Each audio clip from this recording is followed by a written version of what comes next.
I just got in from freaking Walmart, man. It's taking these people. I don't know, man. Some people are 60 years and older, man. They need to just be at home, man. Yeah. Man.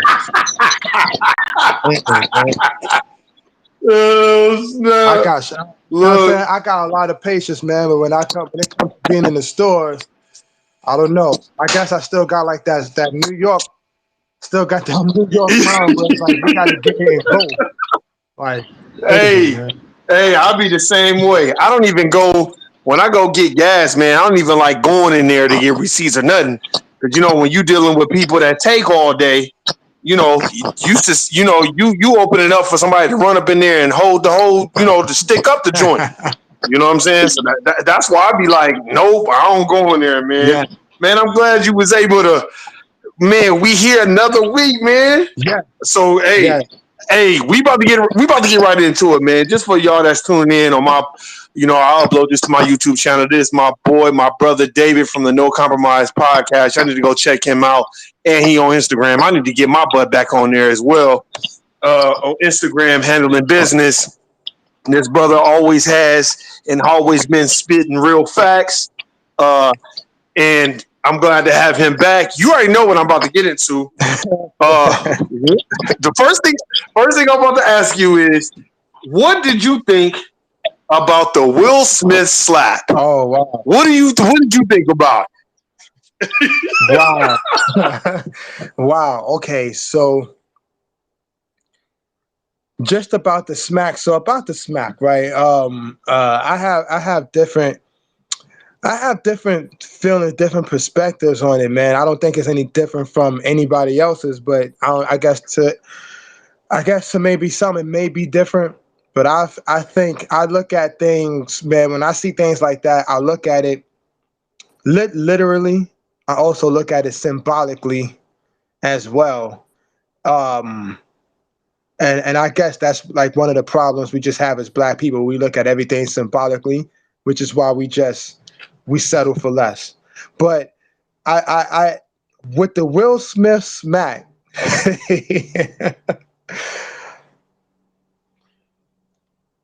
literally just looking at it, man. I ain't gonna lie. I ain't gonna lie, man. I laughed at it. I laughed at it a couple of times. Like I literally replayed it because I didn't watch it live. I don't really get into the Oscars too much because I know that, me either? yeah, because I know that you gotta. I mean, you have to. As a black person, you have to sell your soul before you get an Oscar. You have to sell yourself in some shape or form. You have to sell out some way. You have to be a non-threat to the white society. You know what I'm saying? And if you're going to be black and trying to win an Oscar, but when he smacked it, man, when he smacked it, man, I laughed so hard. You know what I'm saying? But again, that was my literal look at it. It was hilarious, man. And at first I thought it was fake because they're both great actors. So I'm just thinking like, man, that's it's I don't know, it was funny. Then when you see Will Smith on the side talking about keep my wife's name out your mouth, I mean, he's done an acting scene like that before. You know what I'm saying? So I'm like, I don't know, was that joint fake or real? Um, but when just looking at it, we're taking a closer look at it symbolically now. I said this is what it would look like when a black man takes up for his woman, whether that be his wife, fiance, or girlfriend, for his niece, his sister, his mom, anyone in his family that's a female. This is what it will look like. You know what I'm saying? And it just further justified what me and you were speaking about. When I took a look at it symbolically, I watched it about 6 times, 6 or 7 times, just that one scene. I laughed every time.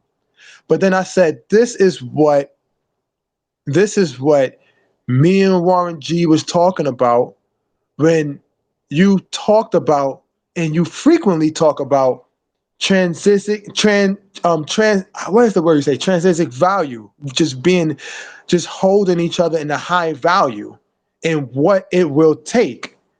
You like that's in every one of you know what I'm saying, every one of your podcasts.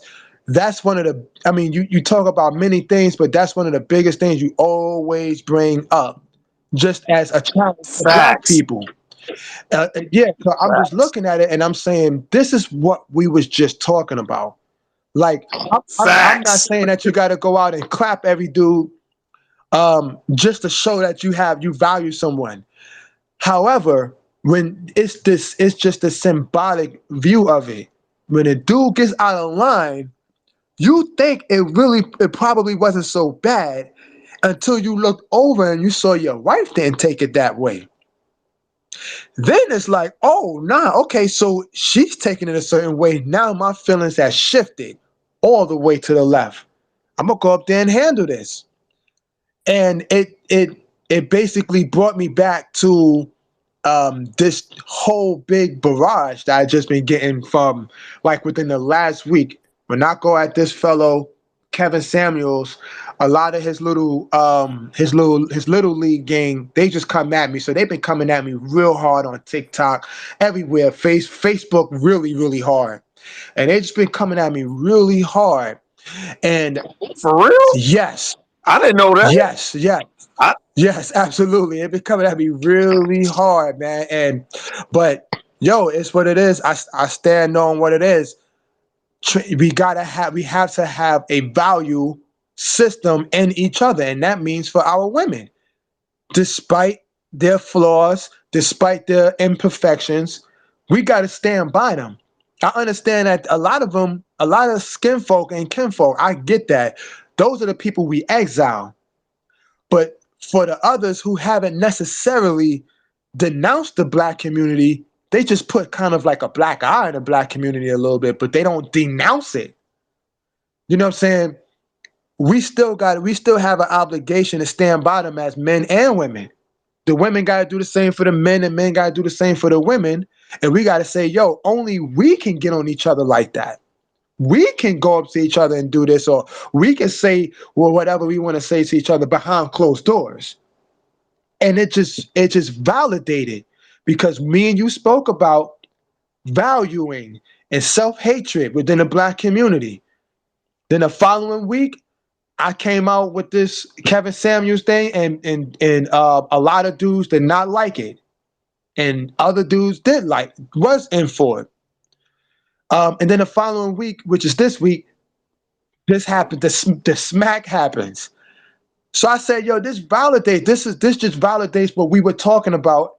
And now at this point, there's nothing no one can tell me. This is what uh protection of the black female looks like. Now, I do understand that they did have Will Smith and Jada Pinkett did have entanglements and open marriage, what they would call it. I understand that. I do understand. I do remember her sleeping with her son's best friend. We all knew that. Um, and the biggest question has to be asked: yo, Will Smith, why didn't you respond like that then? Was it that you knew homie would probably put hands back on you? Sometimes you just know as a man, you know, like if I hit this, facts. yeah, sometimes you know as a man, yo, this dude is 5'5", I'm 6 feet. If I clap this dude right now, what's he gonna really do? Like sometimes you just know what you can get away with when it comes to some people. And I wonder if that was a Terry Crews making that sort of joke. And I know Terry Crews, he's a sellout. But if he was up there making that sort of joke, would that be the same response? If that was Martin Lawrence, you know what I'm saying? When he Mm. had got up there and smacked him like that. And the biggest question we gotta ask, if that was Ben Stiller or Adam Sandler, where he had portrayed that same action, where he have gotten up that fast with that much aggression and smacked a white man or an Asian man or an Hispanic man or a Jewish man straight across the face in front of the world. Because I mean the Oscars is global. Like everybody you can be in France and see it. You can be in Ukraine right now and see the Oscars, despite the wars and all of that that's happening. So we have to pose those questions too. And when I looked at it and I viewed it, I said, I don't think for 1 second this man would have gotten up and smacked a white man dead across the face like that. I don't even think he would have gotten up. I don't think he would have spoke with so much aggression, saying, keep my wife's name out your effing mouth. I don't think the aggression would have been there. And it's funny because right directly, like about 2 hours later, you posted this on Instagram. And I said, come on, man. This is the ancestors working through it, because this is about 4 or 5 confirmations that I didn't have where I know I can't be the only one standing alone on some of these thoughts. You know what I'm saying? I know it's not an anomaly. So we have to pose that question too. And that's when I took a look at it symbolically. I said, okay, if this was white supremacy standing up and white supremacy talked and disrespected, joked about our females, our women, would Black Power have gotten up and smacked white supremacy straight across the face? History shows we wouldn't have did it. History shows we wouldn't have did it. It would take for another George Floyd to happen for us to get emotional and react that way, but we wouldn't do it. So I took a look at it in different perspectives, yo. Again, literally and then symbolically, in both ways. Also, I don't know what's going to become of Chris Rock's career now. Most people become famous like Chris Rock right now. He'll be more famous more than he ever was before, probably. I'm not sure. Or this can damage his career. You know what I'm saying? But we normally see when Black folks get up and we react to a white person immediately within the same day, we are apologizing. We are releasing an apology. They're suspended from TV, or they're suspended from whatever that activity they're involved in, whatever form of entertainment they're involved in. They may have their show taken away. It just really all depends, but we know that we won't see that Black person on there on TV the following night. You know what I'm saying? So I definitely think it was something that was much needed, because we dudes need to know, Black or white, you need to know you cannot talk about our Black women like that, even though she got flaws. She got a lot of flaws, yo. I ain't gonna front. Jada Pinkett got a lot of flaws. However, a lot of women do. Even our parents, our moms, they got flaws, but we stick by them because that's our mothers. Like we view them as the queens. So we stick by them. And the same thing would be with we would take the same action if that was our sister or daughter. You know what I'm saying? So I definitely, I think it was funny. It was hilarious. The memes was even funnier. You know, however, we are tired of we are tired of it as Black men. We're not going to continue to allow anyone to speak up against our women. However, we got to keep that same energy when white people are doing it. That's fact. Another symbolic view that I looked at it is from the perspective of a Black man slapping another Black man on TV. What other races are seeing? Other race groups are viewing this. They see it. Again, this is shown globally. The Oscars are globally. Other race groups see it. And they can look at us and say, yo, you know what? They won't do that to our race. The Asians are looking at it and saying they won't do it to our race. And I can say, well, how you know you won't do it to your race? And they say, because we was over there in Brooklyn, we beat down, one of our men grabbed one of your women by the hair that we just sold to her. grabbed her by the hair and was beating her down in her face, and all the black men around her stood around and took out their cell phones to start taping it. So we know they ain't going to do nothing to us. You know what I'm saying? The white folks are standing around like, dog, the white folks standing around, they're saying, hey, history shows y'all going to back down. Only thing we have to do is threaten to take your resources away, and you turn right back into a slave. So we don't even step to us with that. You know? And then the Hispanics are saying, listen, you may just swing on us, but just understand that we are taking over your place. So Whitey going to take our white master. Our white master. They got our backs because they're bringing us in here to replace you anyway. So you swing on one of us, you swinging on all of us. They talking about us like as if they're white, all of us. So it's like, y'all ain't gonna do nothing, fam. And plus, another reason y'all ain't gonna do nothing because y'all allow our Hispanics to call y'all niggas. Y'all allow Fat Joe and Big Pun and all them to get record after record and call y'all niggas in a crowd. Like when they made music, they said the forbidden word that black people say, yo, if we're gonna say it, if it's gonna be used, it only can be used against us against each other, black on black. You know what I'm saying? But it's like you allowed us to come in, so we identify with that. Not only that, we can say we helped y'all out with hip hop, with y'all entertainment. We can say we've been through it too. We can say we are a minority too because y'all labeled yourselves a minority, but now we over y'all. We are because we're one with the whites. We are. So other race groups are looking at this and they're viewing this as a black man slaps another black man. So much aggression, so easy to do it, but we won't do it to another race. I wonder why. Oh, look, this is my take on it.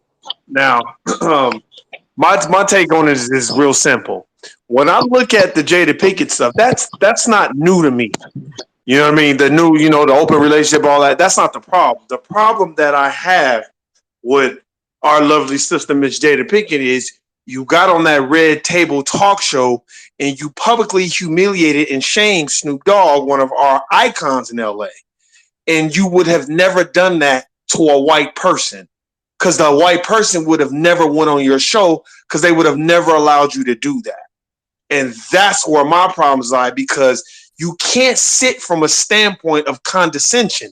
And I really am convinced now that was probably one of the main reasons why August Alsina put her on blast because you can't be doing that. Just be transparent. When I mean transparent, I mean this. When you have Snoop Dogg on, just say, I understand your frustrations. Maybe you think you could have said it another way. But for you to be like, I felt like you were talking to me, Jada, stop. And if Tupac was alive right now, he'd laugh her dumb ass right off that table talk because Tupac really knew who she was. And this is the reason why a lot of our powerful men view certain people the way they view certain people because they're not going to just out them, but they're going to be like, yeah, I kind of know who you are. I'm not saying I know the intricate details of their relationship, but I really feel that you can't come from a standpoint of condescension when you're dealing with your people. You have to always be flexible with your beliefs. And not just that, I think you have to have a certain type of understanding because you are melanated like Snoop. So, we get emotional in times of death. We get emotional when somebody that was near and dear to our heart dies and somebody says something disrespectful. Yeah, maybe Snoop Dogg didn't handle it correctly, but for you to bring him on that table talk show and publicly humiliate him and maim him because Snoop Dogg has family members and people that he's trying to take care of and he's trying to make sure his money lasts, how the game works, so why would you be a part of that? That's what I didn't like. Because when you are in the limelight, there's a certain responsibility that you should have to your people. And if you can't uphold that responsibility, then just don't bring them on your show. That's what I'm saying. So once she did that, I was not happy about that because that's what the dominant society likes. They like the Sambos, the Mammies. They like the Lakeisha Lamami Bottoms of the world, like that'll chastise black folk and do the bidding for the dominant society. We don't need that. So once she did that, I said, "Oh, okay." And then when that came out, that didn't surprise me. I'll repeat it again. That none of that surprised me, my brother. My thing is this: when you're dealing with your woman and another man puts your woman on blast, that's a conversation you, your woman gotta have. Now, that's separate from what happened with Chris Rock. Chris Rock and Will Smith, I don't know the type of dynamic they have and the type of relationship. Some people are on the he should have defended it. Here's my thing. I agree with you. Well, where was this energy at 2 or 3 years ago when she publicly humiliated you and brung you on her table talk show and had you sit there and look like a submissive slave on TV? That was publicly humiliating. And I don't know why he did that. I guess he did it for their brand. I don't know, because I don't know the intricate details of it. But that type of energy should have been had then with all the jokes and all the memes and all that. So for you to take that one opportunity with little bitty Chris Rock, who you know ain't going to fight you, that's why I had an issue. Because I know good and damn well, if it would have been a real hood comedian, you would not have done that. You're not finna run up on no real person that's gonna be like, well, all right, well, we about to tear this motherfucker up. You know, and I felt like Chris Rock was a mark because what he should have done was, to me, in my personal opinion, you know, why carry on their show? Now we gotta have a conversation. You gonna publicly humiliate me and I'm a comedian? No, we got a problem now. So I feel like that should have been handled behind closed doors. I also feel like this. That's where the value lies. That's what I mean about intrinsic value. We don't have value in each other because it's talk show hosts and people been saying shit about Jada Pinkett.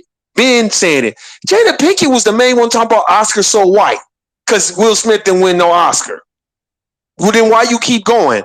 See, we can go on and nitpick it apart, but you chose to show up to that white event with a person that you know is going to talk crazy about everybody. So I don't understand Will Smith's whole mentality because I watched it several times and I'm like, well, you need to have conversations with your woman. Okay, yeah, she was sick. You didn't know that. But don't you think you could have had a conversation with Chris Rock outside of that show where y'all didn't have to do that and publicly humiliate our people once again in front of the dominant society? That's what I mean, because I know good damn well if that would have been a white person, he might have said something, but he wouldn't have went up there and slapped nobody because they would have not only pressed charges, they would have ended his career that night. He wouldn't have no career. So we know who we can get away with it with because we don't have intrinsic value in each other. We only have it in the dominant society. That's what I didn't like about that whole scenario. And yeah, Jada Pinkett is not perfect, but I had that's a big issue with me. And the reason why it's a big issue is because I feel like she could have did things better with Snoop. And people let that go, but I did not let it go because you're doing the devil's work now. Stop bringing people on your show to publicly humiliate them in your own way. So that's what I feel about it. You know what I mean? That's why I have that mentality that I have. You know what I'm saying? Of course, I got my sister's back, but my sister, she got to step up to the plate too. Nobody should have came out there and aired out y'all dirty laundry. You should have already handled that behind closed doors without humiliating this man. Because you have to understand, Will Smith is the megastar, not Jada Pinkett. So he's the one that's got to deal with all the repercussions and all that. But still, yet again, that's a conversation that needs to be had with his wife. Now, if she was sick, I feel bad for that. But this is comedy too, though. This is comedy. And for all of a sudden, for you to want to get up and go running after him and all that, it's like, come on, Will, man.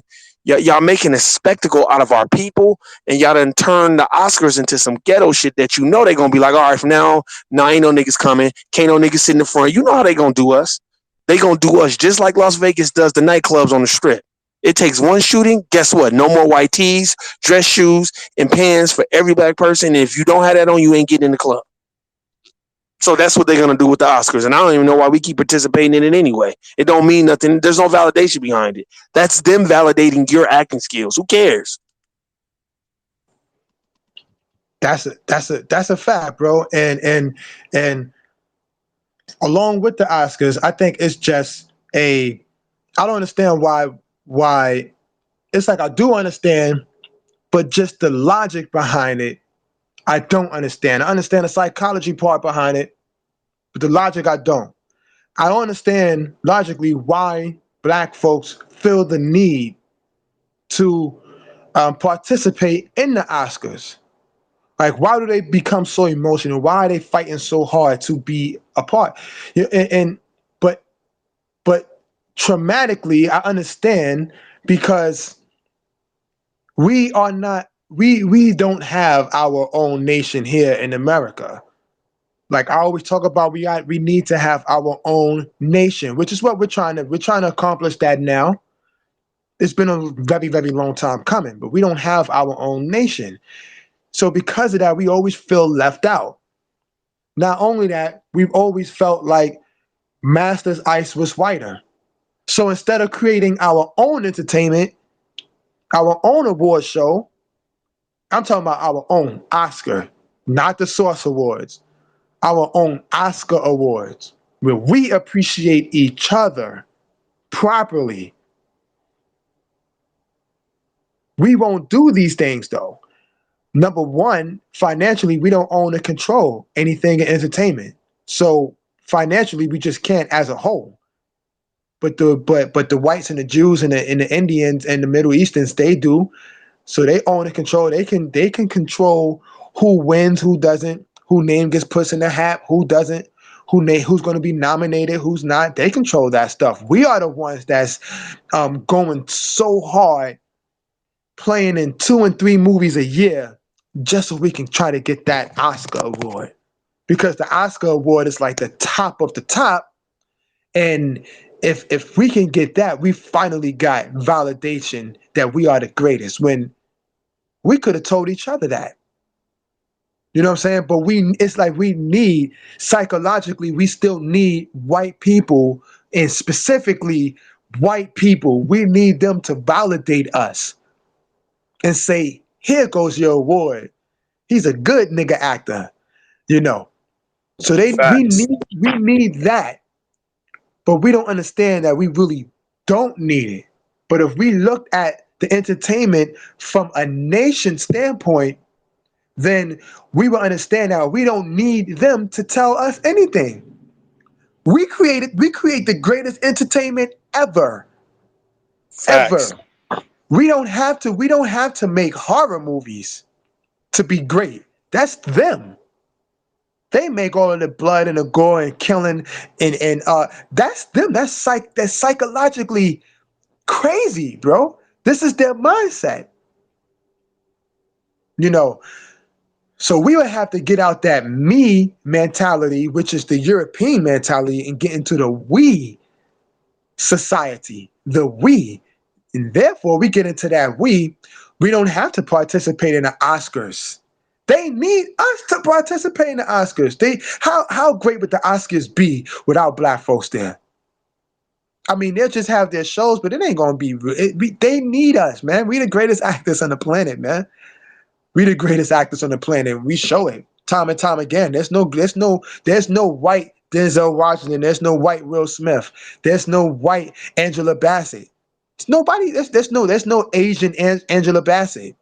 There's no Asian Chadwick Boseman. God rest his soul. Like there's we are the greatest, bro. But we don't recognize that we are. We need to create our own. But we have to think from a nation standpoint. But we don't need no doggone Oscars. We need to stop participating in the Oscars. If you ask me, in all honesty, we need to withdraw from the Oscars because you have to sell yourself. You have to do something that's not threatening to the white society, to race, to the white racism, to the dominant society, to white supremacy. People were saying, yo, you know what? Jamie Foxx didn't have to sell himself. He won an Oscar for Ray Charles. Like, yeah, hold on. Before that, he did sell himself. Let's stop it. All right. Like he's been doing it. He put on a skirt early on in his career and damaged the image of black women. So he been on that wavelength. and never tried to come back. And Ray Charles is not that threatening of a character to white society, but Muhammad Ali is, Malcolm X is, and you know for sure they would never do a Elijah Muhammad movie. You know what I'm saying? So they would not. They're not gonna give you an Oscar for that type of thing. And even looking now with Will Smith, he get up there, he's crying. I said, bro, you just smacked this dude, right? You was just tough guy. But when white man hand you something, now you want to talk about how emotions run over and love will make you do crazy things. Yeah. I said, come on, man. That's not a good look, man. That's not a good look. So no, it's not. So I said, yo, man, like I said, symbolically, just from the standpoint of a black man seen standing up for his woman, that's a good look. However, the flip side to it, so much aggression, you wouldn't do that to anybody else. And if you don't do that to anybody else, then that really was a sucker move then. The display of self-hatred was up there. I mean, you look at it from a different standpoint. Just if you look at Will Smith and Chris Rock, just they representing black people as a whole, period. Chris Rock, even so, he knows, or he should know, like, man, it's no secret. Jada Pinkett had that disease, alopecia. It's no secret. She made it known. Chris Rock, he could have told many a jokes. Many a jokes. He know how to get the crowd moving and how to get them laughing and giggling and hee-heeing. He knows how to coon. I mean, he's cooned before. So he know how to coon around, shave his face, clean cut, and go up on stage and coon. That's what he do. Remember, he did that with Louis C.K. too. Remember with Louis C.K. Because I hated to cut in, but you see what's been going on social media, on Twitter. See, I'm not absolving Chris Rock of no shit either, because Chris Rock was cooning and samboing with Louis C.K. They had Seinfeld up there. They had that one England comedian. Then they had Louis C.K. and they had Chris Rock. This is what I will respect about Seinfeld. I'll give him props about that shit. That white Jewish dude was like, I don't say the N-word. And they was like that Louis C.K. was like, yeah, I say nigger. And Chris Rock was like, yeah, this guy. And I'm like, no, nigga, you can't be doing that. Right. You can't be saying that. And a lot of black people was pissed off. And I get it from our perspective. It's like, hey, man, like, you can't be doing that. But from the overall perspective, when you're successful and you're around them, you're going to take on those characteristics. You're not going to take on the characteristics of your people because you're not really around your people and rooted and grounded in them the way you once were. Chris Rock on New Jack City is a totally different Chris Rock now. When you're trying to get on, you're rooted and grounded in who you are. Once you get on, you're not around those same people. And I feel like our job, I'm talking about the older generation, this generation now, us, it's our job to teach the youngsters, hey, man, when you do get a little paper, you better be more like Cam Newton and less like Emmitt Smith or Tiki Barber. Like, we need more Cam Newtons around and less Tiki Barbers. Like, that's what we need to start. Like, well, what do you mean? Well, stop samboing and cooning because you're around the dominant society, and since they're your God or Jesus, because it's all a corporate plantation, man. And you're right. I speak about it every week. One day somebody else will be like, damn, no wonder Warren talk about that. Think about it. Every week I always compare it to the corporate plantation because it is. Hollywood is, that's a job. Hollywood is Walmart, exactly where you came from. It's Walmart. You got the lower end people that's just there to maintain the store. And you got the upper management people that's maintaining them. And then you got the people that's really calling the shots that you never really see. That's how Hollywood is. That's how the corporate plantation is. The people that's really calling shots, you're never going to talk to them. But it's all the peons and local level people that's going to be treating you out. They're going to treat you like not a citizen, a non-citizen. They're going to go out of their way to do certain things to you. And if Chris Rock knew that and he was joking, okay, maybe he was out of line. But come on, Will Smith, have some composure. Your woman just came out and basically told everybody she was having relations with y'all son's best friend. You already knew. Y'all was already embarrassed. So now you have all this energy and vitriolic feelings towards Chris Rock talking about keep my wife's name out your wife. It's like, man, what? It's like you could have done. Chris Rock is already hosting a show that's dominated by the dominant society. So you could have pulled him to the side and said, hey, man, the future, man, could you laugh that? Because my wife is really sick, bro. Like for real, really, really sick. I'm pretty sure Chris Rock would have came out and apologized. Hey, man, I want to apologize because Chris Rock don't want no trouble. My issue is with Jada Pinkett and Will Smith. Y'all are dysfunctional people and you are not representing us right. Let's rewind time. Will Smith was not so pleasant to Janet Hubert on the Fresh Prince of Bel-Air show.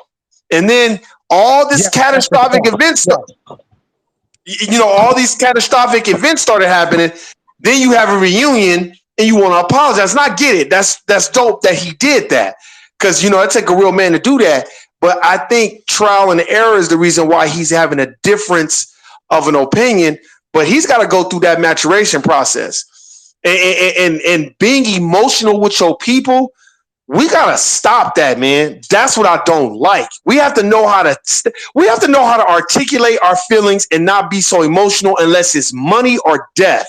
If ain't nobody died and you don't owe nobody no money, we should know how to articulate and compartmentalize our feelings with each other so we can have conversations. Because what was displayed to me was, it's two niggas fighting on TV. That's what was displayed. No matter if people think it's fake, no matter if people think it was scripted, it would have been nice if they would have freestyled it. If Jada and them would have freestyled and went up on stage and say, and by the way, they're just acting. We love Chris Rock and we just want to throw that in there. Then guess what would have happened? We would have never known. And it would have blew them up individually in a good way and would have blew the Oscars up. But you doing that, now they're using black people, niggas as, look at how decadent they've made the Oscars. It's almost like when Instagram was solely for the iPhone and then they made it for Android. And then a lot of the iPhone users was like, now Instagram is ghetto because everybody else has access to it. So what do you think they're going to use as the poster child for this program? Two niggas fighting. It doesn't matter if see, people are like, well, he defended his wife. There's a time and a place for that, man. So let me tell you this. Let me ask you this, David. I'm going to ask you this, my brother. So if you at the job, right? You at the job and some other brother was like, well, then basically, your woman ain't this and whoop on the job. So you mean to tell me, my brother, this is a job that's paying you to take care of your woman and pay your bills. You just gonna start chunking them and scrapping with them right on the job? Is that what you gonna do? Nah, ain't nobody gonna go on their job and do that. And that's Will Smith's job. And that's why I was looking at him like, why would you do that and jeopardize sponsorships and all types of stuff? Because now you're gonna be looked at as a volatile person. And you're black. So now it's going to be a double entendre. You're going to be a violent black man. They're not going to see black Twitter think it's going to be like, he stuck up for his black woman. Yeah, to us, but to his payer, you're a violent black man. And we need you to go on a parade of apologies because you destroyed our network TV by slapping and committing a violent act on national TV. That's what they're going to do. People don't think that's what's going to happen, but trust me, these are the dominant society people you're dealing with. You're not dealing with people like us. That's going to be like, hey, y'all cool out, man. Chris Rock, you can't be saying shit like that. And Will, man, you got to cool out. No, you're dealing with dominant society people. That's about composure. I feel like that's what they have over us a lot, bro. I'm at these corporate plantations every day, homie. They have what's called composure. So they know how to be composed and not get emotional. That because they don't possess the law of rhythm. They haven't had that natural ability to have empathy with other people because they've been slave drivers the whole damn time. For the last 500 years, they've been slave drivers. So why would they be emotional about anything? You see what I'm saying? So we have to learn that. Like the Honorable Elijah Muhammad, study the white man. Because you can learn something from the white man. And that's one of the things that I've learned at the corporate plantation. You can't be emotional. And I feel like Will Smith had compartmentalized all this drama he had going on with her that was public, and he just lost it on Chris Rock. I feel like you didn't have to do that, and y'all could have handled that behind closed doors.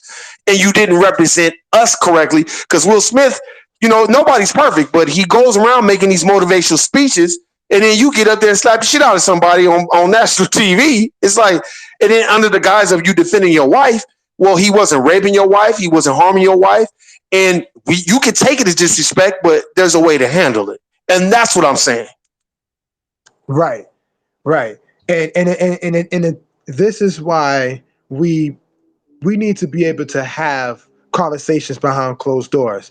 This is why I don't validate men who want to make a career or they want to make a career out of putting other black people down or exploiting other black people, rather that's male or female. I don't give any props to that. I don't validate that, because you're doing it publicly. And when you're doing it publicly and you're making money off of it, and the people that you're making money off of, they don't get any percentage of what you're making, you are exploiting them, period. And we already, as black men, have the image of the aggressive black man, the violent black man. This is why when police see us in the streets, when they pull us over, they have already deemed us as the angry black man, the aggressive black man. So, we got to handle them aggressively. We got to train militarily to take these guys down. And it's like, it's not, we really aren't that. Black men are the most civilized men on the planet out of any race group. It's just that we've been taught, we've been psychologically and socially engineered to do otherwise, because our environments haven't been created by us. Other race groups have created our environments. And when you create someone's environment, you can recreate that individual. With Will Smith, with him doing this, he has to understand, and Chris Rock, they have to understand that as from man to man, you're representing black men all around the planet. You know what I'm saying? So I think another thing Chris Rock could have done is said, hey, he got Will Smith's number. Like, it ain't like they weren't cool. They know each other. He could have went up to him before the show and said, yo, listen, man, I got about 2 or 3 jokes on y'all. You know what I'm saying? Like, I'm going to get y'all tonight. I don't want you to take it personally. You know what I'm saying? Facts. Yeah, and that could have easily simpered it down. So when he's telling these jokes, but then Will Smith could have just sat it down like, I already know he laughing it off. You know what I'm saying? Or Will Smith could have said, yo, man, what type of jokes you got? Just don't joke about this one thing. That's not going to rock. We can't, just don't touch that one. Anything else is open.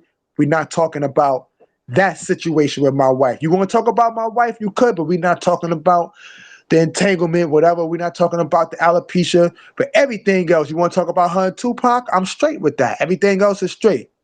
But not this. These 2 topics are off the table. I'm quite sure Chris Rock would have took it off the table.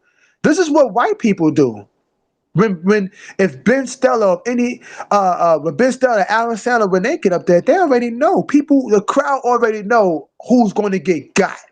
They already know. That's a fact. It's when it comes down to us. We want to catch people by surprise because we want it to appear to be more funnier, more comedic, more realistic.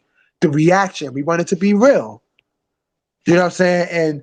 And so when it all comes down to it, bro, there's a lot of things. There's a couple of things that could have happened when you look at it in hindsight. But these are 2 intelligent brothers. These are not brothers who just do things. They don't just do. They plan. They understand. So these are brothers that could have easily said, let's have a conversation off the stage. The same way how Denzel Washington and Tyler Perry pulled Will Smith to the side after that. They could have went up and grabbed him up while he was doing it, while he was on the move. You know what I'm saying? But again, it gives the ratings, the Oscar, it gives the ratings. The next Oscar awards, the ratings are going to be higher. They're going to be looking for black people to pound on each other again, because this is what we like to do. We like to get outside, get together, because we got nothing else to do. We like to get together, go from having a normal conversation to joking on each other, and then from jokes, you start an argument, and from an argument, the next logical thing would be, as Neely Fuller said, would be a fight. That's the next logical thing right after an argument. So this is what we like to do. This is why I agree with Neely Fuller when he says, listen, unless black folks don't have anything constructive to do with each other, don't gather around. Leave each other alone. The four-wall effect. I agree. I talk about that too. You know, I be talking about that, the four-wall effect. People be wanting to come together to do what? To accomplish what? Like, let's get together and accomplish what? Because let me tell you something. The four-wall effect is church. You get a whole bunch of black people in church, but ain't nothing being accomplished. They think they do, but you're not accomplishing anything because you're not educating yourself on what's going on outside of that church. You're only being educated on one book. So you can study that one book, but to me, real education is studying multiple books. That's why Malcolm X was so smart. That's why the Honorable Minister Louis Farrakhan, the Honorable Elijah Muhammad, Master Farrar Muhammad, those dudes were geniuses because matter of fact, they were so smart. I don't blame the Honorable Elijah Muhammad for not wanting to be around certain people because his way of thinking was so ahead of the game. You like, well, in my mind, I can kind of vision like he probably was looking at a lot of people like, oh man, they slow. They don't even know what's going on. They have no idea what's going on. And I feel like now's the time for people to educate their kids. Like, look, when you get emotional in the United States of America Incorporated, there's a lot of repercussions behind that. And one of them could be jail. You can't just be going to people and slapping people and don't think it ain't going to be no repercussions. Remember, that's Will Smith and that's Chris Rock, two people that's been in Hollywood for over 20 years who they are, to me, more reliant and more probably submissive to the dominant society's rules because that's their payer, just like us at the dominant society jobs. That's why when people like, oh, well, Nick shouldn't have done this. The only thing I had a problem with Nick Cannon was I just assumed he owned Wild 'N Out lock, stock, and barrel. That was the only thing that I thought. Because the way he was talking, I just assumed that. But he didn't own it. Fine. We understand. You got to play the game. You taking care of a lot of people. I'm not tripping off of Nick Cannon. And I'm not tripping off Chris Rock or Will Smith. My question always is to everybody else is, y'all have all this shit to say about them. Well, then you go on your dominant society corporate plantation job and slap the shit out of somebody and see how long you have that job. And see how long you see what type of reference you going to get from that job. Like, it's easy for us. See, me and you, we're coming from the standpoint of critical analysis when it comes to our people. We're not coming from I wouldn't have done that. No, you have to understand, like you said, I agree with you. He's publicly representing a lot of black men. And so is Chris Rock, whether they agree or not. They are, even though it's the Matrix to me because it's the plantation. But to the average person, they feel like they could be Will Smith or they could be Chris Rock. But to me, the comedians, to me, that are not so influenced by Hollywood, you're never going to see them on the Oscars because they already know what it entails. It's just like the corporate plantation. I'm always use this as an example. You got people that get on the job and they want to go all the way to the top on some Obama shit. but they're not understanding what it's going to take to be there. You're going to have to deny your own race, your own beliefs, you're going to have to deny everything you thought was good in your life to get to those places. Some people are not willing to do that because, some people have integrity and they're like, well, I'm not going to exchange my integrity for $100,000. I'd rather just keep doing what I'm doing because I want to be able to look my people in the eye. David, some people, my brother, don't, excuse my language, give a fuck. Some black people is like, you know what? I don't give a fuck. I'm trying to get this paper. Shit, fuck my people. So if I got to step on their head to get to where I need to get to, I'm going to do that. There's more of those people that are supposed to be our people in this United States of America Incorporated than there are people that have integrity and are willing to remove themselves from the hierarchy of needs, the Maslow's hierarchy of needs. A lot of people like Neely Fuller Jr., they want the four-wall effect. They want to get together and accomplish nothing. So whatever information they do get, they just going back to the dominant society and telling them what we doing. That's what they want to do. And it's more of them than it is of people that have integrity. If you go on your average corporate plantation job, David, and just talk to the average people. Just talk to the average people. And look at their faces, my brother. Look at how I'm talking about the people at the lower end. Motherfuckers like me, you, people just go to try to get their work done, get paid, and going about their way. Listen to them. Look at feel their energy. They just trying to get their money and go. They know that this is fake. And then I want you to talk to some of those people that are more like Obama. I'm trying to make it to the top and I've got my education. And, those are the worker bees and the ass kissers and the people that want to do all this other stuff so they can move all the way to the top. And look at their mentality. And they don't care who they got to step on and who they got to what did that sister Tamika Mallory when she denounced the Honorable Minister Louis Farrakhan? And I was just looking at her like, well, how could you be for our people when he's been fighting before you was born? But when there's sponsorships and money involved, that's your payer, and that's who people gonna go with. And we have to understand that. That's part of the education, my brother. If young people know how to conduct themselves on these jobs, how to conduct themselves around the dominant society, we've won. But we don't know how to conduct ourselves. We get emotional. We want to crack jokes on each other in front of them and make fun of each other in front of them because we think we're going to get some type of bonus points. And that's where I think a lot of the problems lie. It's stuff like that. Because David, how many people have you been around? Our people, melanated people, they get around the dominant society, and all of a sudden they want to start bagging on each other in front of them. I'm asking you that question. Tell me, how many times have you been around that? So many times, all the time. This is all the time, bro. I've seen it all. I've seen it all the time. Am I lying, bro? I remember. Look, I was gonna tweet you this too. It reminded me of the situation when I was at this corporate plantation job. Dave, you would have been dying laughing. And this brother, he was non-FBA. So, he wasn't from here and he was from Cameroon, and he was always running to me when there was problems, when they was treating him all fucked up at the job. But then as soon as we get around the dominant society, he want to start trying to make fun of me. And my natural reaction was shock. Like, bro, you be running to me every day because they be treating me like shit. But once we got around the dominant society, oh, you want to make me the poster boy? The way I didn't react. I responded.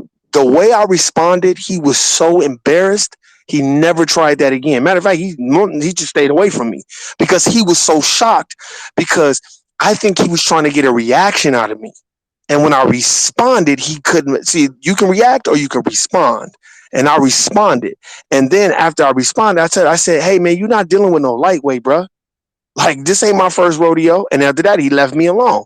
You're not going to publicly try to humiliate me or bait me into something in front of these people, because I know all they're going to do is take out their popcorn and watch. They're not going to get involved in it. They're going to act like they're choosing a side. And then when it comes down to it, they're going to act like they don't know what's going on, because I've seen it 1,000 times. I know you have. And it makes me feel, I don't like that feeling when we get around them and we want to start talking bad about each other in front of them. It's almost like a minstrel show. What you think? It's definitely a minstrel show. It's definitely when you take a look at it, bro. That's how some comedians were back even during the Harlem Renaissance. You know what I'm saying? You had blacks who would gather against other blacks to entertain the white folks. One of the biggest things that you see in entertainment, a lot of people don't know about is the Harlem Globetrotters. The Harlem Globetrotters, once I found out the history with the Harlem Globetrotters, I don't mess with them. I don't go see their shows. I don't support them at all. I don't care how nice they are, with all their tricks and entertainment and the different moves that they do. It doesn't bother me. It don't phase me. I don't support it because the Harlem Globetrotters were made as a combative for the Harlem Wrens. The Harlem Wrens basketball team, they was really trying to make history for black people so the black youths coming up behind them can have their own way paved already. They were not trying to integrate. This was during the 1920s and 1930s, 1940s. Harlem Wrens were not trying to integrate. I did a video on them. They were not trying to integrate. They were purposely playing against other white teams and destroying them, ripping them to shreds. It was one white team they beat without even dribbling the basketball. And they beat this team. That's hard to do in basketball. Not bounce it? That's crazy. And they won. They were trying to establish something for black folks. They was a part of that great migration of blacks moving from the south to the north. But they was trying to make a name for the black race. They made this known. They had a black owner. They did not want to integrate. They was asked to integrate in with the white NBA, with the white basketball league, and they was like, no, they wasn't trying to do that. They were trying to stay in their own lane and create their own. They was thinking black nationhood. The Harlem Globetrotters was made to combat that.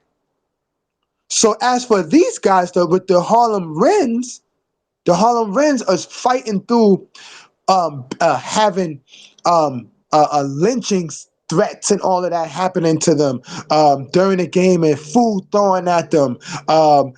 They were, they were like, yo, we can walk out right now. But the thing is, we just trying to create a lane for our children coming up, because there's going to be other young black men and women who going to want to play ball, and we can't just X them out from ball.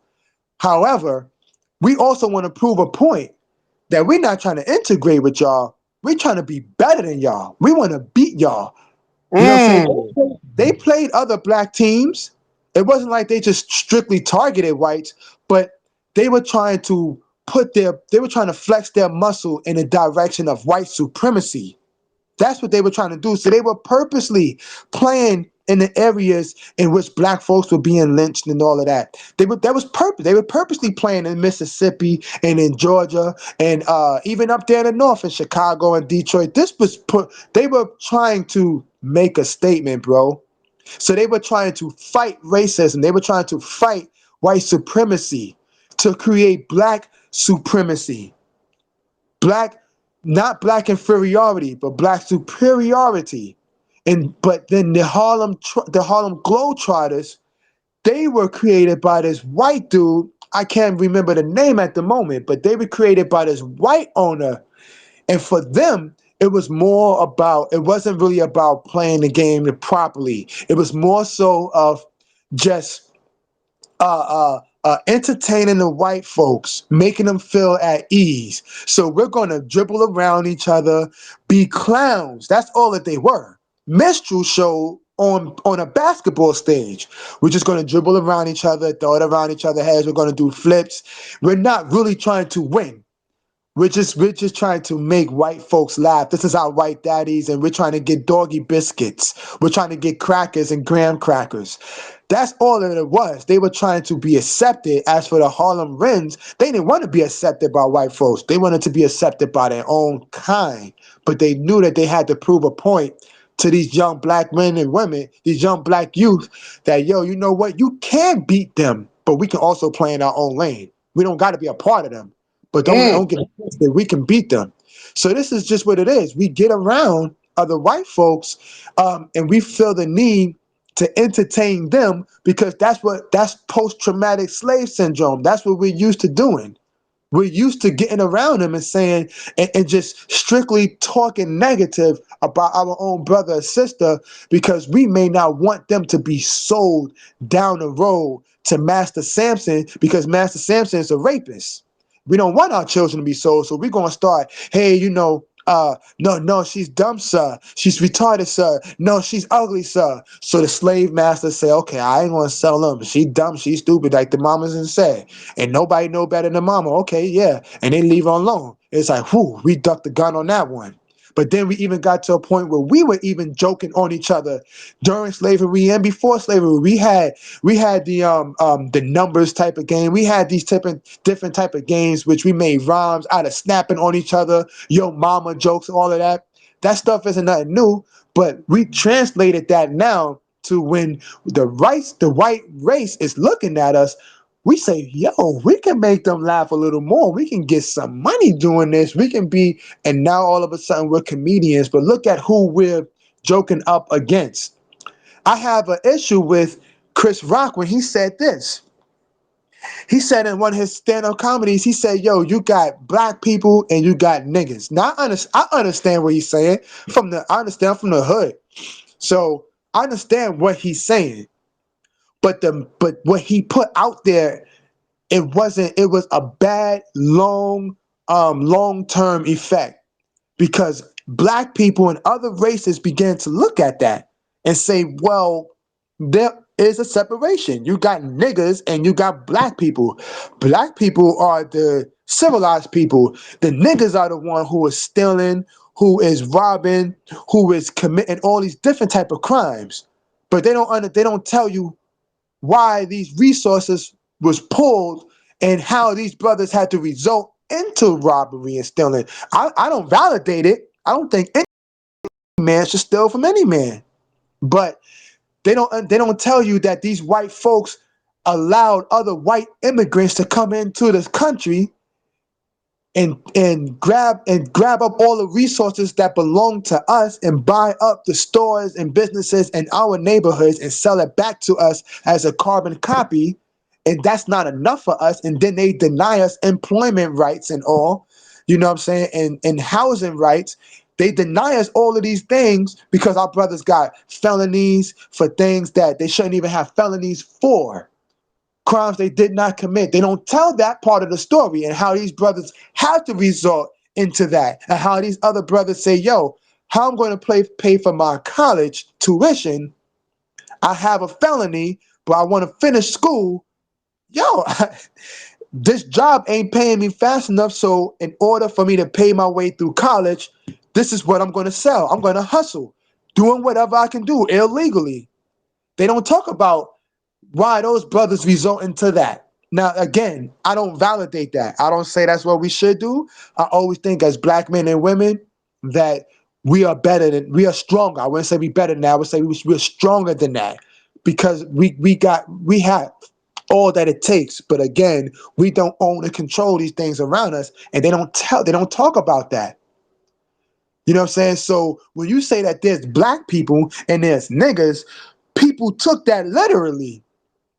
They took that literally. Some people took that symbolically, and they said, "Yo, okay, so now there's a separation."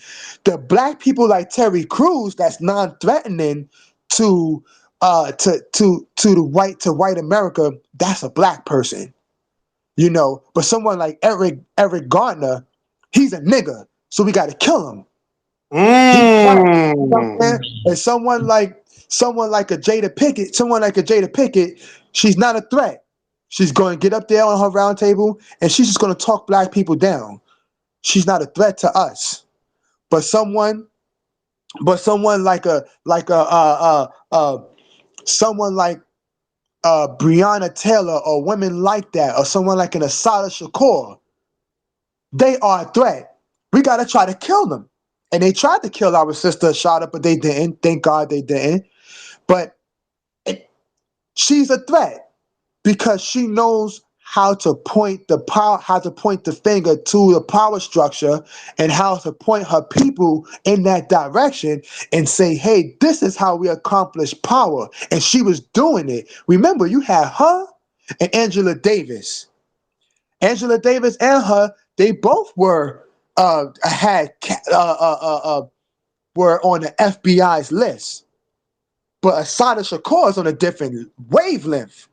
And I kind of favor Asada Shakur a little more, but I have more favoritism towards her. I feel like I could relate a little bit more with her. Look, facts. But it's like, it's like she is the threat. So we gotta take care of her. 40 years, 30 years later, 35 years later, she's still number one on the FBI's list. We gotta get her. We gotta capture her. We gotta detain her. You don't want to detain her, you want to kill her. You know what I'm saying? So when we take out when they see that we are conducting ourselves properly, then they say that's the nigga. But when they say, yo, when we are non-threat, that's a black person. Wow. So we have to that right there. I felt like there's so much psychological damage, and I don't care about his movie Good Hair, because that movie really wasn't a threat to the dominant society. It might have woken a couple of women up, but women were already going natural anyway. Women were already waking up to that anyway, black women. But it really didn't awaken a lot of women. I mean, they knew that. They kind of figured that. You just have some black women who are just like, they just can't step away from Chinese man's hair, from buying hair from the Chinese man. They just can't do it. They're not ready yet. Hopefully they'll be ready one day. You know what I'm saying? But that's my main thing, Warren G. I think that as Chris Rock, I think he has to take a look at it as well, as to the damage that he contributes as well. Like, he's not the only one. No, I agree. He has to take a look at it as well. And I think that I would want to see him. I would want to hear him come to the black community and say, yo, I apologize for making that analogy, because that analogy really didn't do us any good. I also think that we got to begin to start handling these things behind closed doors. This is why I don't recommend people watch dudes who want to sit up there and clown women all day, or women who want to sit up there and clown men and make a living off of these things, because you're doing this publicly and other race groups are watching. They are watching. These are mimic groups. They mimic everything we do, and they are reactionaries. They mimic what we do, and then they react off of what information we're giving out. So I feel like we need to stop. We need to put a stop to it. Put a stop to humiliating each other publicly. If we need to talk about these things behind closed doors. As a community, we need to have a certain code of ethic where we say, if this brother or this sister is doing this publicly, they are exiled. You get no second chances. There's no such thing as a second chance when you put us on a public display, when you exploit us publicly, when you compromise black people as a whole. There is no second chance. You are exiled for life. You cannot be a part of our community.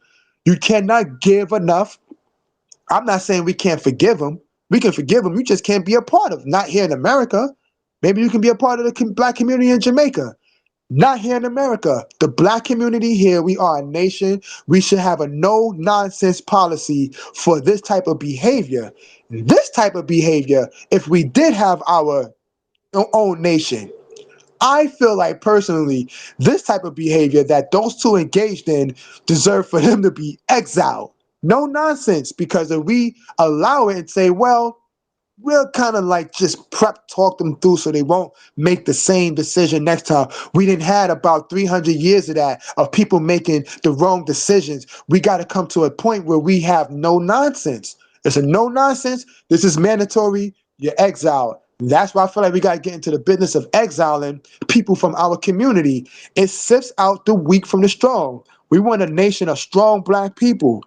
When you get into your emotions and you feel like I'm going to go up there, not on a commercial break, but I'm going to go up there now, live on TV, and I'm going to smack the mess out this dude. It's like, all right, you defended your black woman, and I'm with you on that. No man should talk up against your black woman, black, white, Asian, or Spanish. However, because you are a representation of all of us, you got to take that behind closed doors and you smack them behind closed doors. You know what I'm saying? Other than that, you can't do this publicly because it makes us appear to be what? Another weak nation. And we don't want to be that. We tired of being looked at as that way. And that's why we trying to revolutionize it now.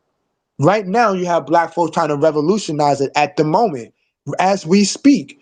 But again, we keep getting set back. So I do feel like, bro, this kind of, as far as men defending their women, this put us a step forward. But as far as black people as a whole, it took us a step back. It took us a step back because, again, the biggest thing to me is you're crying after that. Like, you're crying, boo-hooing and crying when the white man gives you something. Hey, and David, you know what was so funny? My brother, when you said that, when I watched somebody had it, because I just go to Twitter. That's what I love about Twitter. Somebody was like, and now you about to be crying. And they showed his speech when he was crying. And the thing that kind of sparked my antennas, my spidey senses, and when he was like, well, Denzel warned me, when you're about to sin, that's when the devil works. No, the devil is in that award that's being given to you. Because those are the real devils that don't care about you, your family, Chris Rock, or none of y'all. That's the people that are in charge of the Oscars, the people we don't know and we don't see, the dominant society. Those are the devils, not Chris Rock. All Chris Rock did was say something a little disrespectful and out of line that y'all could have handled out, and behind closed doors. But for him to say that's when the devil, because when you make that statement, just hear me out real quick. When you make that statement, it's almost like saying, well, Chris Rock is the devil. No. The dominant society as a whole has taught us in history the last 500 years, they are the most hateful, backbiting devils you could ever be around as far as them wanting black folk to be on the same page. See, they like this. Behind closed doors. Oh, man, let me tell you something. What do you think they're saying? What do you think they're saying? Oh, well, it's good promotion for the Oscars, but we won't have them niggas back. We'll just put more parameters in place so we won't have no nigga shit. That's all they're worried about. They're worried about selling a product. So if they could sell it, they'll sell it. And I do agree with you with Kevin Samuels too. I like your perspective. Your perspective is very analytical. You like, look, man, he be on there, kind of degrading women and I do agree. But here's where I got to play devil's advocate, my brother. A lot of those women willfully call in there and be born. Now, I don't understand why they call in there, want all this advice from some person that popped up. When I see people like that, my brother David, and they pop up out of nowhere like the State Farm woman, that means that's a controlled agent for the system. And you like, well, what do you mean? Well, you don't ever see people just pop up out of nowhere and get that type of fame. Normally, they have to build to it for it to be organic. So for him to pop up out of nowhere and saying that stuff, it was almost like he had somebody take notes from other people and then create his own environment and then do it. And then it just kind of took off. But I do agree with you. A lot of the stuff he say, he be going hard and saying stuff that's kind of out of line to our sisters. But I do look at it like this. He probably an agent, bro. He's probably an agent from the machine world. You know what I'm saying? He's definitely yeah, you gotta be an agent. Thank you. Because think about it like this. How could you not be an agent for the system? Because you don't see no white woman calling up there talking about, hey, Kevin Samuels, what do you think? He ain't gonna say nothing disrespectful and out of line like that because it's a controlled agent for the system. Now, I don't knock nobody. That's how you make your hustle, and people are gluttony for punishment. That's another thing too, my brother. We have to stop being a gluttony for punishment. Do you understand what I'm saying? We have to stop getting off on beefs and loving to discuss beefs and all this other stuff and not want to talk about the real things like educating our people. And I'm not just talking about educating our people on just, black power and all. No, educating them on society and the social game rules, my brother. We too much of a gluttony for punishment. And we love getting kicked in the teeth and getting slapped and spit on. And we love an early grave where they bury us. It's like we like that. We loathe it. Because if we didn't, yet again, we would have more intrinsic value in each other. And we wouldn't be, you shouldn't be getting attacked by Kevin Samuels people. What Kevin Samuels people should be saying is, okay, that's his opinion, and that's my brother, and that's just his opinion. But you shouldn't be getting attacked because we're gluttony for punishment. Do you understand what I'm saying? And I'm gonna tell you like this: they'll listen to him because it's his delivery too. See, his delivery is more like, oh, well, how do you look? Such and such. And it's my brother David. It's almost, I didn't even believe it was real when I first watched it. I thought it was fake. Because I'm like, there ain't no way this Ricky Smiley looking motherfucker is giving advice on telling women who. Because he's almost giving advice from a standpoint of, he's married to a supermodel or something. You know what I'm saying? Like, you would think that he's got it going on, but we don't know. And I get it. We don't know nothing about him. That's why I thought it was fake. And then when I really started watching, I was just like, well, I just think these are a bunch of women that are gluttony for punishment. Those women could get that advice from any black man in their family. Tell me if I'm right or if I'm wrong. They don't need to go to Kevin Samuels to get that advice. Just go talk to your brother or go talk to your cousin that's a guy. and they gotta tell you what it is. You don't need to go on the internet and be a gluttony for punishment. And I feel like we like that. That, like, what did I just say? When you agree when I was like, when black folk get around white folk, black folk immediately want to start talking crazy to each other because we're a gluttony for punishment. We like that type of negative energy. And if you notice, when you remove yourself, they try to treat you like you shot the sheriff. If I'm wrong, tell me. But they will treat you like, how dare David from No Compromise don't want to deal with my foolishness no more. Oh, he done sold out because negative energy sells, my brother, and positive energy compels conscious people, but it doesn't sell. Do you see what I'm saying? That's what, okay, like I was telling you about the CMOS, I'm going to bring it up again.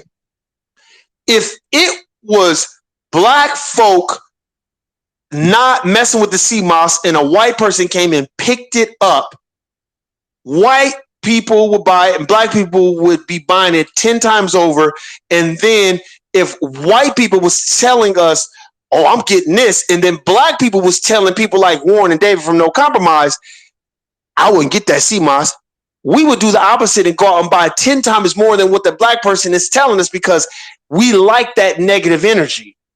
Do you understand what I'm saying? I don't know if that kind of makes sense, but like if we're like, oh, I wouldn't take that or I wouldn't do that, we thrive on that. We want to do it. But when you come together in unison on one accord, and it's like, hey, David, man, you should, check out the CMOS, bro. In unison, you're going to be like, okay, cool, because you're enlightened and awakened. But the average person, they're going to be like, oh, if a white person ain't saying nothing, then I ain't making no moves. And if a black person's talking negative about it, then I'm going to make a move on it because we are a gluttony for negative energy and punishment. It's the truth, my brother. Look at around us. Come on, David, bro. There ain't no reason why Will Smith couldn't have pulled Chris Rock's coattail. Knowing Chris Rock, he would have publicly apologized probably during the show. Just because That's the type of person he is. And you know Chris Rock don't want no smoke like that. But for you to publicly do that and commit a violent act, under the guise of you protecting your woman, I understand that, but there's a time and a place for that. And we are already deemed violent people, even though we know we're not. History teaches us different. They're the most violent people the last 500 years in the United States of America Incorporated. But guess what? They're going to run on that mantra. And I get it, you protecting your wife, but my thing is, well, then you should have been coming out publicly and checking people from the get-go. You say something crazy about my wife, we're going to have a problem. I don't care what type of relationship you think I have. You create boundaries, man. Because once you create boundaries, people know not to cross them. See, there were no boundaries created, so now people think it's a free-for-all. And I'm not making no excuse for Chris Rock. I'm just saying two black people that have been ingratiated in Hollywood for the last 20 years, how civil do we expect them to act when their payer is the dominant society? How civil do we expect them to act? That's a fact. That's a fact. And I think, I think what it all comes down to is we got to have a certain sense of chemistry going on. We got to have a code. That's just got to be. We got to be on the same page. You know what I'm saying? And like with the whole with Kevin Samuels show, right? I honestly don't think that he is big enough or popular enough to distort every black male in the world, to distort their mind. I just don't think he ain't that big. There's a lot of black men. I think, when it all comes down to it, I always ask the question to his fans, and they always leave off of this. I asked them this: how do you know those women that's calling up, and sometimes the men, how do you know it's not fake? How do you know he's not an agent? Murray has done it. Jerry Springer has done it. Ricky Lake has done it. Those shows were real when they had white folks on it. But when they had black folks on it, it became fake because a lot of black folks began to stop volunteering to be on those shows because they understood this is violating us. Then you had black elders that were still alive at the time, like Dr. Ben, Dr. Amos Wilson, Dr. Francis Cress Welsing. You had Neely Fuller. You had people that was around that was saying, yo, these shows are part of white supremacy. They are trying to exploit you. Facts. They were telling thousands of black people that. So we stopped getting into that. They couldn't get enough blacks, so they started going into the streets. I remember I worked right across the street from Murray's. I used to work in John Jay College in New York. They used to grab the homeless folks off the streets, was cleaning them up, and was bringing them into the show. They had them lined up, bro. Yep. Lined up. No, outside. You're not lying. That's a fact. That's a fact. Bringing them in and was actually paying them to be on these shows. So I always ask the question, right? How do we know that people like this, Kevin Samuels and other folks that's like him, how do we know these dudes' shows or their podcast is not fake? How do we know he's not endorsing or paying these women to call up and act a fool just so that he can exploit? Because this has been a replication of black people's pattern before. They've done this. We've done this before. I hate to say that, but it's just the truth. I don't know what else other than to say besides that. We've done that before. We've exploited each other before, or we've given our children to the exploiter. So they've done this before, and white people have shown that they will exploit us if we're willing to be exploited. So if we don't get on code, I think that's like what Tariq Nasheed's favorite word is, the code. But I refer more so to Neely Fuller and Dr. Francis Cress Welsling, the code, like their code, like the compensatory code, like we have to have a code in which we are being paid for some, and all areas activity, and also what we are paying other folks for that took so much away from us. The way that we are going to fight white supremacy, I think that is the biggest picture.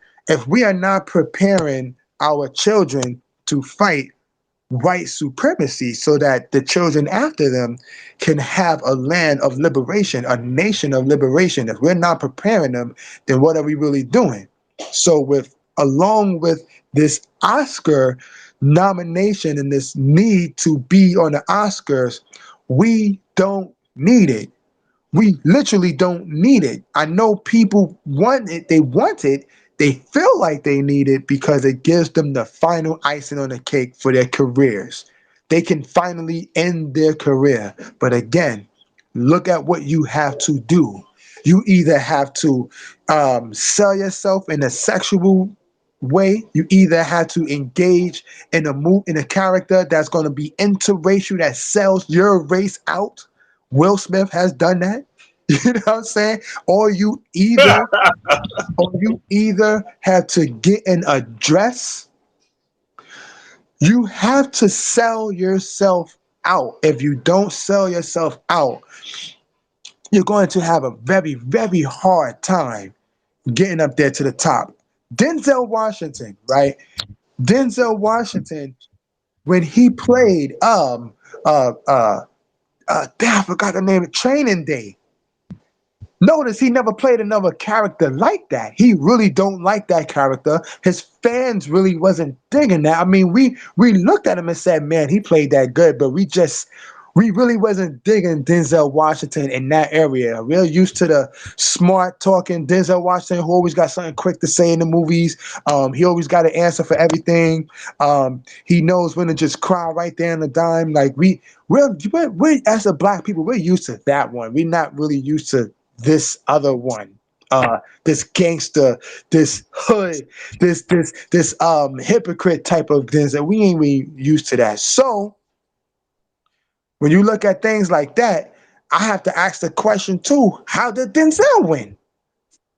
Like how, like he's done. I'm not gonna front on him. I mean, the man is intelligent and he's done some things as far as giving speeches and things like that to the black community, but he hasn't led movements.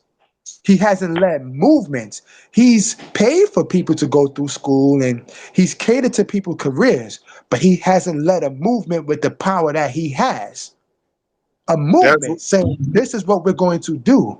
Same thing with Will Smith and Chris Rock. I'm waiting. I would love to see them start a movement. Now, I'm not waiting for them to do it. We can do it ourselves. Me, you, Extra. We can do it ourselves, and we can start a movement ourselves. We don't need them to do that. But I'm saying it would be what cool they could do to hinder everything. They need to stop accepting money.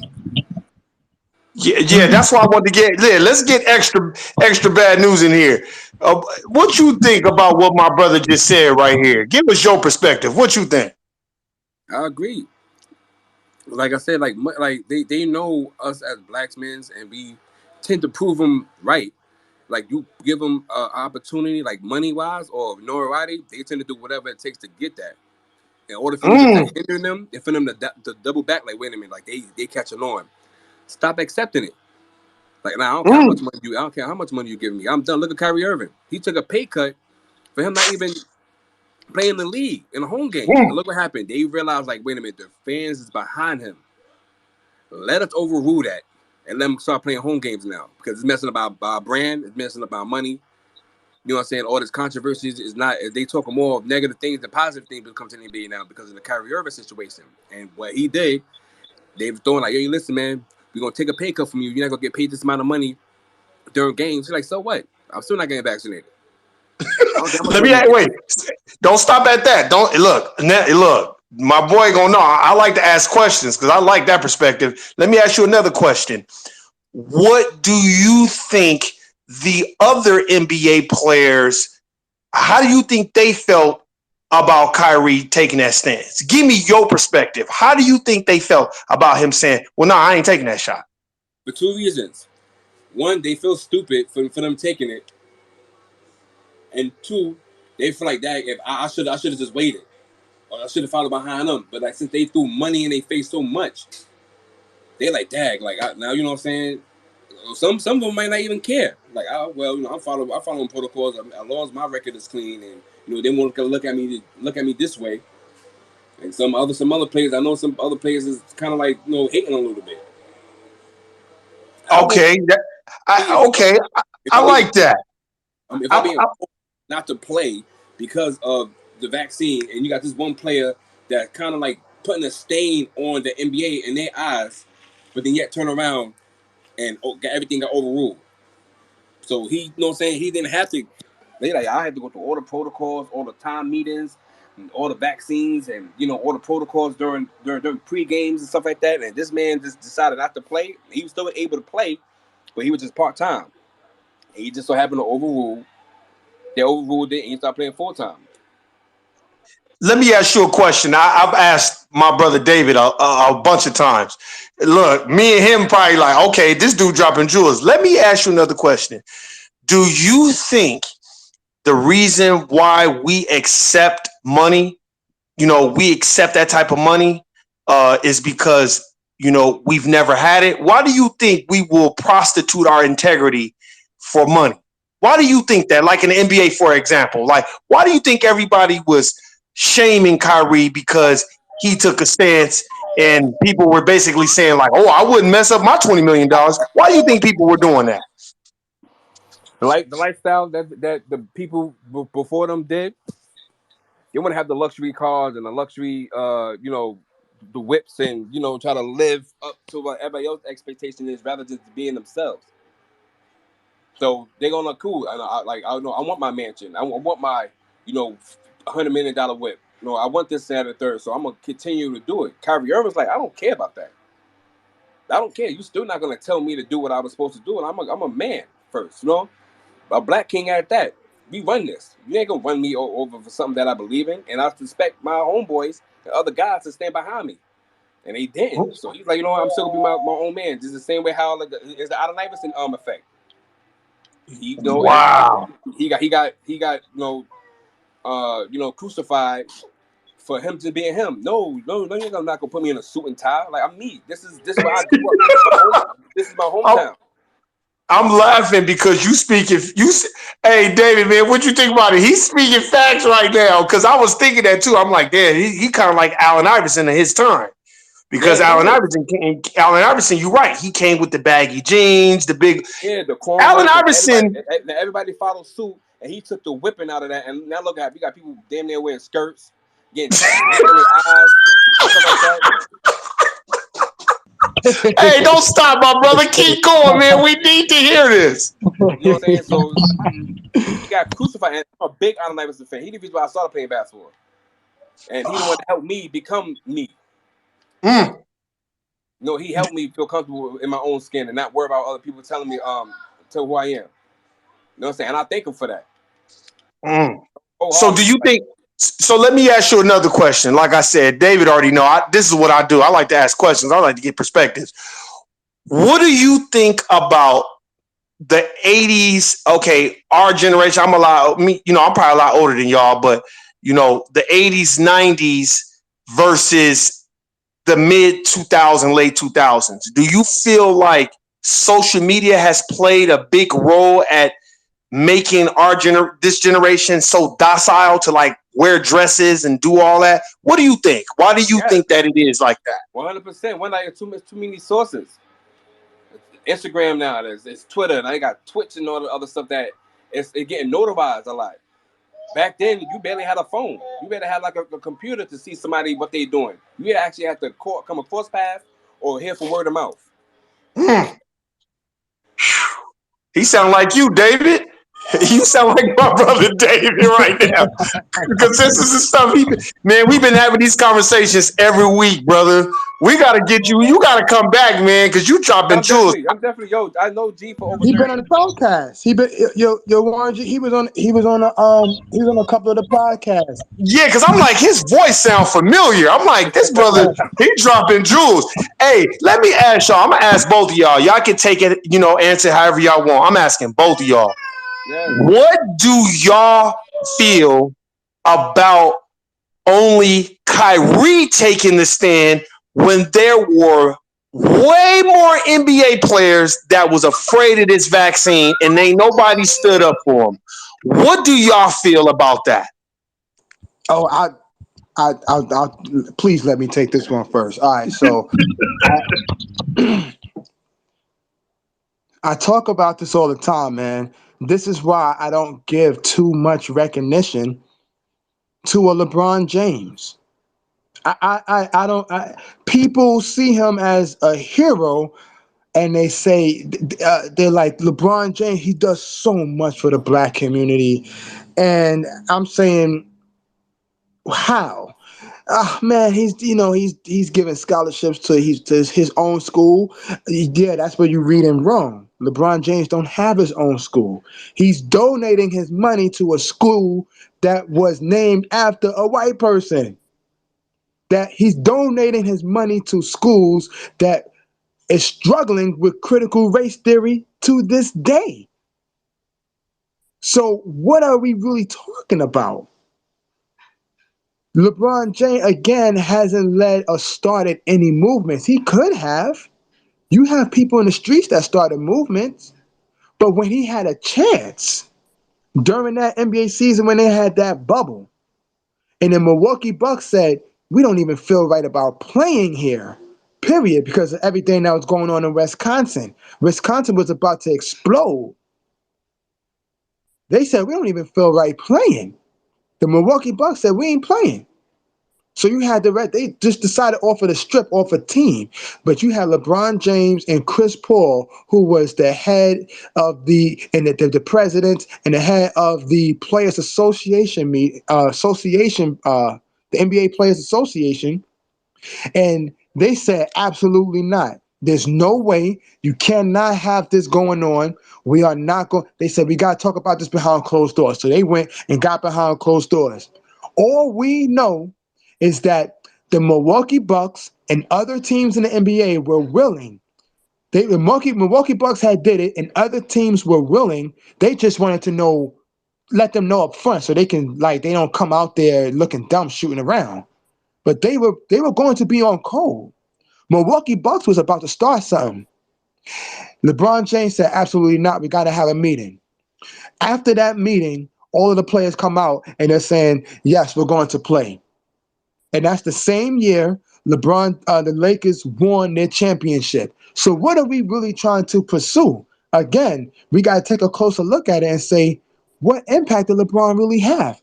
Because his most important part in his career, in which he could have actually did something, we're not talking about giving money to the families that lost their loved ones or contributing money to a school that does not want to teach history in its proper perspective for black children. We're not talking about that. We're talking about he had a chance to start a movement and continue on with a movement, or to be a part of a movement. He neglected. You know why? Because LeBron sat back like, wait a minute. I could have a chance to be the greatest quote unquote player of all time. This will ruin my legacy. That's what he had. To me, I honestly think he had a selfish moment at that point. He could have easily just been, you know what, I'm not going to do it. And he knows if he said no, everybody going to follow behind him. Yes, and check this out. And it wasn't just only him. You had Chris Paul too. Chris Paul was right there. He didn't back it up. But this is the same Chris Paul that gets on these commercials that I warned a lot of people about that the NBA was going to do.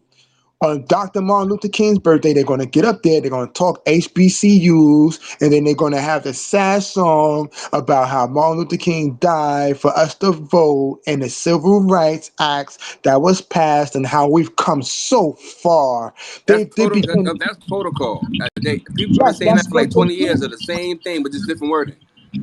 That's what they do. They do this every single year, and so Let this me is ask y'all. the this is the Let me, my bad. I didn't mean to interrupt. So let me ask y'all. David, you already know I'm gonna ask the questions. Hey, you already know how it is. I'm gonna keep asking the questions because I like this perspective. Let me ask y'all this. So would LeBron James, no disrespect, and Chris Paul, would they be the equivalent to like a plantation uncle or that Sambo at the job who's jockeying for position with the dominant society? Would they be the equivalent to that? Somewhat. It's like they in a tug of war. They say just enough from us so-called black to be like, yeah, they doing the right thing, and the white people be like, yeah, they doing the right thing too. They practice themselves saying the right word, so everybody can be like, I guess he's saying it's cool, and the white people be like, yeah, he's saying the right thing. Mm. Do y'all remember? Let me ask y'all a question. Do y'all remember that time he was reciting? I think it was 21 Savage's lyric when he said, "I'm getting this Jewish money. I'm getting this Jewish money," and then the NBA, Yeah, in the along with the back, dominant white society Jewish people, they made him LeBron, apologize. because he's about his money. Also, LeBron knows if he would have pulled the same tactics that Kyrie Irving did, Nike would have been like, you know what, I ain't messing with him no more. Your lifetime deal is gone because you're not standing for us. He Which got like let me ask y'all. so Let even me if ask you another question. I didn't mean to interrupt, but I want to ask you another question. So I have to bring our brother Colin Kaepernick into it. I'm What mad. do I'm you, mad. so I feel sorry for him. so what do y'all feel about that? Do y'all feel like he got robbed a little bit because he kind of stood up on social injustice? Do you feel Here, like he here took a comes the loss? here comes the Allen Iverson effect. That's what happened. Okay, we messed up once. We ain't gonna try to mess up twice because it might look bad for, especially for two different sports. So let's just try to make right somewhat so the blacks could get off our backs. yeah. Okay, okay. He play home games now. Are you happy? Okay, unvaccinated players can play in hometown now. Okay. Like now you can leave us alone. Okay, and all of you make is a complete, not even complete for a start. Yeah, you let him play, but get Kaepernick back his job. Then we can start off. Let's talk about what's going on. Get him back because he was the start runner for that, and Kyrie took the approach of the strip for Kaepernick. Mm. So So so get his man back in job, man. so What do you you done? feel like do you the question I'm asking all y'all, so do y'all feel, even Kimario, shout out to my brother Kimario who he listening to, uh do y'all feel like the person who starts the movement gets overlooked All the by time, the person who continues the movement? Do y'all all the feel time. like It's that like with a Colin sample. Kaepernick? Yeah, it's like a sample of shoes. You're gonna throw something real quick, whatever, see like what the response is gonna be. And next person who will make that same sample gonna do something that's a little better and different. That's what I see. It was just so happened Coppin it was just a sample of the movement and he got backlash behind it. And Kyrie Irving did it and he realized, okay, us blacks gonna stand by Kyrie because we like this is not gonna happen again. We're not gonna let it happen again now with Kyrie. We already, messed up. Not even messed up, but it overruled Kaepernick. Okay, now let's go harder for Kyrie now. And the NBA stood behind some of it. Most did, but it And, speaks values because he was able to play it. That should motivate other players to like, I'm gonna stand. Look what happened to Kyrie. No, say no. Yeah, say no to master and say yes to myself. I come first, not them. Regardless of how much I. but but you know what though? And I have nothing but love and respect for Colin Kaepernick, right? And Colin Kaepernick is dope. I got him in as far as icons, sport icons. I got him right after the brothers who put up the black fist in the Olympics in the '60s, and I got him after Muhammad Ali, most definitely. But Colin Kaepernick could have started a movement. What he did was he brought a strong, very strong awakening. I'm not gonna lie, he brought a very strong awakening to what was just the national anthem. People got tripped up and about the flag. You know, white folks, they want to, you're disrespecting our flag. Yeah, but tell us what those colors mean, right? Tell us what that red means, because that red means the blood that my ancestors spilled on the ground. And then tell us what the blue means too. 'Cause we also know red is for something else too. Okay, but tell us what the blue means. Tell us what the white means. You know what I'm saying? So I think he could have started a much stronger movement than he. I thought he could have started a stronger movement, but he just awoken people, and he stepped back off of that. I mean, he's still doing his thing. He's doing a lot more than what LeBron James is doing or what KD is doing. But the biggest thing, the biggest problem with Colin Kaepernick, Kyrie, the biggest problem with guys like that who choose to stand up to power is that they return right back to the plantation asking for a job. Create your own now. If you can't create your own for other grown men, create your own for men that's a little younger than you. So create your own for the generation right before. That's what it all comes down to. There's no way you telling me that Kyrie Irving cannot create his own traveling league. So that way we don't gotta go to the white form of traveling team of AAU teams, and we gotta play by their rules and go by their destinations and give our money into their pockets, put our money into their pockets. That's just gonna circulate for their company anyway. We don't have to do that. They went right back. You know what I'm saying? And that's just the biggest problem, though. So although I got mad respect for Kyrie, he's definitely moved up in my respect list. I respect him because he's prone to say anything, to be honest. However, we don't know what will go on behind closed doors. Because Kyrie says some things, but then he's real like gentle in front of the dominant society though. You know what I'm saying? Like he's not, I wouldn't say he's demonstrative. He should be demonstrative, but he's definitely not I would say he's definitely not aggressive when it comes to defending black folks. He's more like he's really soft spoken and things. And I understand that. However, when they speaking up against your people, we got to get on the Will Smith mode. You don't necessarily got to smack them physically, but you got to smack them literally. You got to smack them mentally. You got to smack them psychologically. You got to hit them in the guts. You got to hit them where it hurts. You know what I'm saying? And you got to start your movements, say a couple of things that's going to open up their eyes. You know what I'm saying? I would love to hear a little bit more from Kyrie. I would love to hear him expand when he said Black Kings built the NBA. I want you to expand on that, brother, because they're going to hear you. But if we say it, we got to kind of spit game and kind of convince them. We got to spend a lot of time trying to convince folks to pay attention to what we say, and we got to go through the struggle of gaining a large audience. Kyrie already has that large audience. I think Colin Kaepernick has done that with his documentary.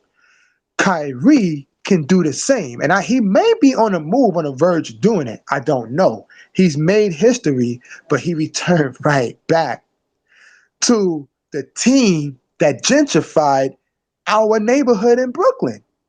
So it's kind of like it's like you left the plantation to take a break and you suspended yourself from the plantation and you came back to prove a point that you don't got to go by master's rule. You're just going to pick cotton on the west side of the plantation, not on the east side. P. Mario, what you think about that, my brother? Go ahead, unmute yourself. Let's get your perspective, P. Mario. I just dropped in. I was asleep, bro. What was the question? I know y'all was talking about Colin and No. They were just they both answered brilliantly. I asked them this question: what do you think about how Kyrie stood up on his principle and how other NBA players wanted to stand up, but they were afraid of the backlash of the NBA? And how do you feel about them not having his back? It was kind of like the Colin Kaepernick effect. So what do you think about Yeah. So I'm gonna put it like this. The way I see it, the NBA and the NFL, those players have two different levels of power in terms of getting stuff done behind the scenes.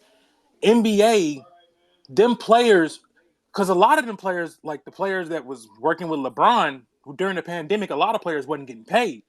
But the ones that was working with LeBron, that was under his little management and whatnot, with Rich Paul, they was getting paid. So I say that to say this: the players in the NBA have a lot of power, a lot more power than we see or we like to believe. So when Kyrie did that, all he did was basically prove what I had already knew. Players in the NFL have no power. They don't have no respect. The NFL is literally modern day slavery. You got your owner. He in charge of all of these brothers that's making him the money, making him the millions, but they don't got no say so in how they're represented in the public's eye. You can't speak for what you stand up for. You can't say nothing out of line, because if you say something out of line, Massa gonna put you back in your place. So that's the thing about the NFL and Colin Kaepernick. They don't have the power. But what Kyrie did was inspirational because they have the power. I don't know if a lot of people know this, but NBA players have the power. And if everybody would have stood with Kyrie, we wouldn't even this wouldn't even been an issue. This wouldn't even been an issue. Kyrie, and like No Compromise said, we got the power. Those players have the power. They got the money. J.R. Smith was just speaking on this. Why don't we do what they do? We got the money. We got the power. We got the, you know what I'm saying? We got the platform. We can do exactly what they do, and we can build our people up. You know what I'm saying? But a lot of these players, man, they're complacent. They've become comfortable being somewhat puppets. LeBron James has the most power I've ever seen. As far as an NBA player, LeBron James has the most power I've ever seen any NBA player have. LeBron James can put together his own NBA team right now, and they're going to say it's the front office doing it. But it's really LeBron behind the scenes pulling the strings. So NBA players, what Kyrie did, I mean, I commend that. That was inspirational. But I feel like a lot of players, they're not confident. They're not as confident as Kyrie. A lot of players aren't confident in what they believe in like Kyrie was. Kyrie still ain't got that vaccine. But I bet you he playing now. Hey, they opened it back up. He back in there now, as y'all can see. So, I don't know. I just feel like a lot of players lack the devotion to their people. A lot of people ain't devoted to their people. They'll say, you can say a lot, but a lot of people ain't devoted to their people. And I mean, that's really what it come down to. That's a fact. That's a fact. Let me ask y'all this question, and y'all can answer it in any other way. Why do y'all feel, and why do you feel that we have no devotion to our people? We have no loyalty. Like the corporate plantation, your regular job. I always compare football, basketball, baseball to your regular job or Hollywood. I do agree with you though, Key Mario. I do agree. The NBA players got way more power because they got a players union. And that union, if they say something and if they can't agree, it will be a lockout. So you're right. Why is it we don't exercise that right to use our power to defend each other against the dominant society on these corporate plantations? Y'all can answer it in any way. What do y'all think? Yo, what I think about it too is that I think the NBA players, they have some sort of power, but I think it's all an illusion though. Because when they have tried to flex their muscle around a little bit, the owners have shown that they are still the masters. Like the NBA is a big plantation.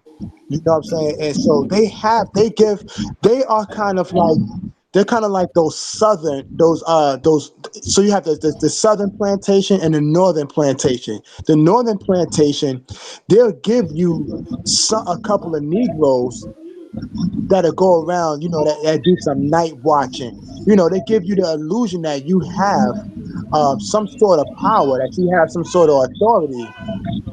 But you really don't, because when they want to cancel you out, when they want to sell your children down the road, they're going to do the same. They're going to do it, and they don't have to explain anything. They just go ahead and they go on with the go on and get down with the get down. I think the only difference is that, like you guys said, they have a players association. But then you take it down to the South, the Southern Plantation, which is like the NFL.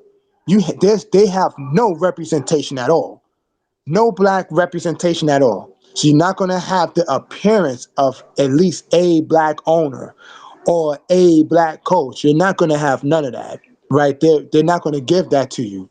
They just got no style. Like I always say, you have one. Pick your poison. Either one of them are going to kill you. One is just going to kill you with style. One's going to kill you with a clean knife. The other one is going to do it with a dirty knife. They both going to do it the same way, though. So I think that there's an illusion, and I'm not saying that you guys have the illusion, but what I'm saying is that they have given, by them giving certain positions to these players in the NBA, they have given them the illusion that they have power, but they really don't. When they had a players association when Donald Sterling said what he said about black folk and was recorded saying it. The players wanted to revolt. I remember the Detroit Pistons was listening to Chauncey Billups, and he was saying, I'm sorry, not Chauncey Billups, I forgot the other dude name, but they would listen to another player. He said, man, if I was still, because he was retired at the time, he said, if I was still playing, I wouldn't even play. And Detroit players were like, we probably should follow suit and just not play. However, what did they do? The NBA, their sign of revolt was what? A regular protest. We're going to put our jerseys down in the middle of the court and walk away. But you still went and played the game. So you still went and performed for your master in front of all of these white people. You still went. Wait. Hold on. Let me interject. We got to say this, though, too, my brother David. Let's compare it to us at the corporate plantation. I'm going to segue and ask y'all this question. If we all at the job right now, all of us at the job, and a white person calls somebody a nigga, how many of us is going to say, I'm calling HR, I don't feel comfortable, and I'm going home until this person is removed and I don't feel comfortable? How many of us are going to do that for each other? I think back in the days, before my awakening, I would have did nothing, brother. I would have been one of those dudes who did nothing. I think now, Me too. Exactly I would have been like, well, you on your own, my nigga. I gotta get paid. Yeah. But now at this time and stage, that I've reached a certain level of confidence. I understand. I know myself. I don't know myself completely yet. I'm still learning, but I do know that I am one of those. I would have been one of those slaves who was very, very rebellious, and I would purposely go against that, and I probably not even just like said I'm not coming back. So I would have quit. Period. You know what I'm saying? However, I do get what you're saying, brother. Like when we put ourselves in that same situation, things switch around and we start beginning to think about our finances and our resources taken away, and it don't seem as well. So I definitely I understand from that standpoint, and I get that, you know what I'm saying? But I've seen it in places where definitely black folks would stay quiet. They wouldn't say anything. I've seen it I heard it in my own ears, but they wouldn't say anything in public. But when we go on lunch break, that's when they all speaking, brother. Yeah, I had a person like that in my old job. The Uncle Tom. I call him the Uncle Tom. He trying to have our lingo, talk our lingo, but we in front of the supervisor, whatever, everything. Oh, yes, sir. Yeah. Yes, sir. I'm like, yo, you corny as crap. Yo, you just talking smack. Like, yeah, you here for us, but then, yeah, you so quick to throw one of us under the bus when things go wrong. Or when things go right, you quick to tell them that you was the reason why things happened. Like, no, it wasn't. You wasn't the reason. Hey, my brother. Hey, make sure. Let's change that. He's not the Uncle Tom. He's the Yeah, he was Sambo. Sambo. Oh, yeah, he's the Uncle Tom Sambo. Because Uncle Tom was the actual. He was for his people. The Sambo was the one that was trying to destroy everything. And I know personally from the same thing. I worked at a corporate plantation where when I started, it was predominantly black people. But the person that was in charge was black, but he wasn't black mentally. By the time I left that department, it was no black people in there because all the black people had left because he treated all the black people very much out of pocket. I mean, just it was so distasteful. At first, it hurt. Then I became disgusted because that's when I wanted to do a Will Smith on his ass because I felt like, how dare you do your people like that when you know how hard it is for us to maintain these corporate plantation jobs? It's very difficult for us at these jobs. So when you dealing with a Sambo who will smile with them and then go hard on his own people and not stand up for his people, psychologically, it's going to either make you upset or you're just going to let it roll off your shoulders. Me, I never let it go because you're my people and you're not supposed to treat me that way. So I don't let that type of shit fly. Not with me. I press it to the fullest. I'm not gonna smile with you, and it's gonna be business. I just don't. I feel like this is my question to y'all. Why is it we don't stand together in public, but we stand together in private? Why is that we don't do that?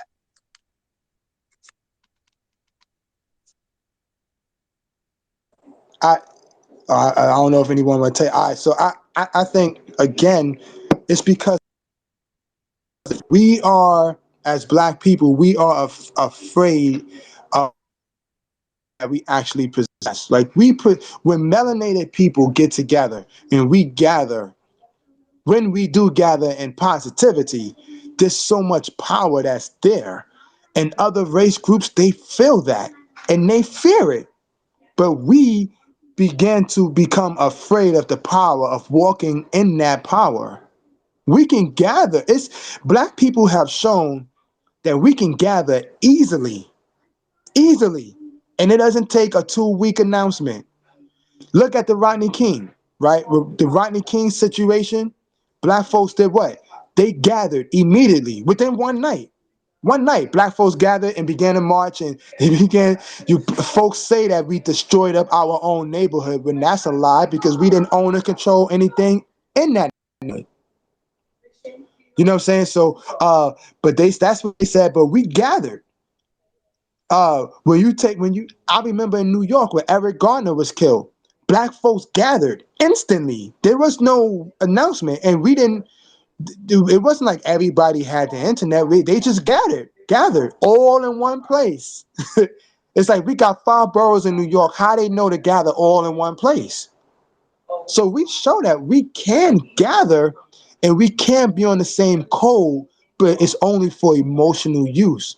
We got to do it logically and strategically and point our power in the right direction. You know what I'm saying? And so if we begin to look at our power and, number one, value each other, then we would know we can gather in public and we can gather in private. Either way, when we gather, it's still a threat. But black folks have not come to the realization of just understanding that we are a powerful nation living within a nation. We're still looking for a personality. But we haven't found that yet, brother. That's a fact. Let me ask y'all this, and anybody can take it. You know, my brother Dave, he already spoke about it earlier. What do y'all think about the infamous Chris Rock and Will Smith slap?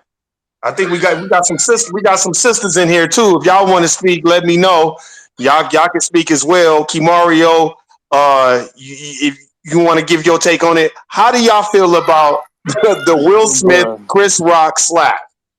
Bro, I'm gonna be honest, bro. I feel like that slap wasn't because of no joke. I mean, I'm gonna say that. I don't know what's going on at the Pinkett Smith household, but that joke did not warrant that type of slap. Now I'm gonna go a little bit deeper because I'm like, okay, so he cracks the joke, right? And he laughs at the joke. He laughs initially. We can't dismiss that. He laughs at the joke initially. Looks over at his wife. I call her the puppet master. Looks over at the puppet master. See that she's not appeased, and now he want to go slap the man. So in the span of about 3 to 5 minutes, this man go from laughing to a fit of anger to sad in the span of 5 minutes. There's something going on mentally with this man. I think Jada has broken him. You know what I'm saying? Y'all want to talk about, keep my name, the joke was out of line? Cool. Don't embarrass my wife. Cool. I agree with that. But your wife just embarrassed you in front of millions not even 2 years ago. You feel me? Got you up there boo-hooing. You a grown man. She got you up there boo-hooing, crying. How y'all in an open relationship, but you so shocked about this entanglement situation? What's really going on at the house? Right? And then you want to slap Chris Rock because of a joke he told. But man, what's going on? And then what bothered me even more, when he was up over there sad in the corner, instead of Jada coming to console him, who come console him? John Q and Madea, Tyler Perry and Denzel. So what you dragging and following up behind me for? We at the Oscars because of me. You see I'm hurt. You come console me. What these dudes gotta come console me for? But that's the thing. He always shows his love, bro. We know he love that woman, but we can't tell that it's reciprocated. I can't tell. You feel me? So was Chris Rock out of line? He might have been, but man, that slap, that was not for Chris Rock, and that was not because of just no joke. I don't know what's going on, but I feel like Will Smith is a broken man right now. Any other takers? Anybody anybody else want to extra bad news? You want let's get your take on it.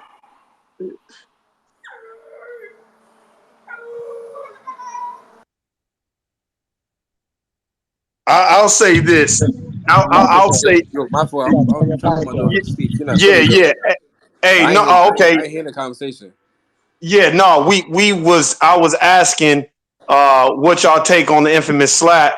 Mario basically took the words that I was thinking, like, why is Denzel Washington and Tyler Perry consoling him? Where is Jada Pinkett at?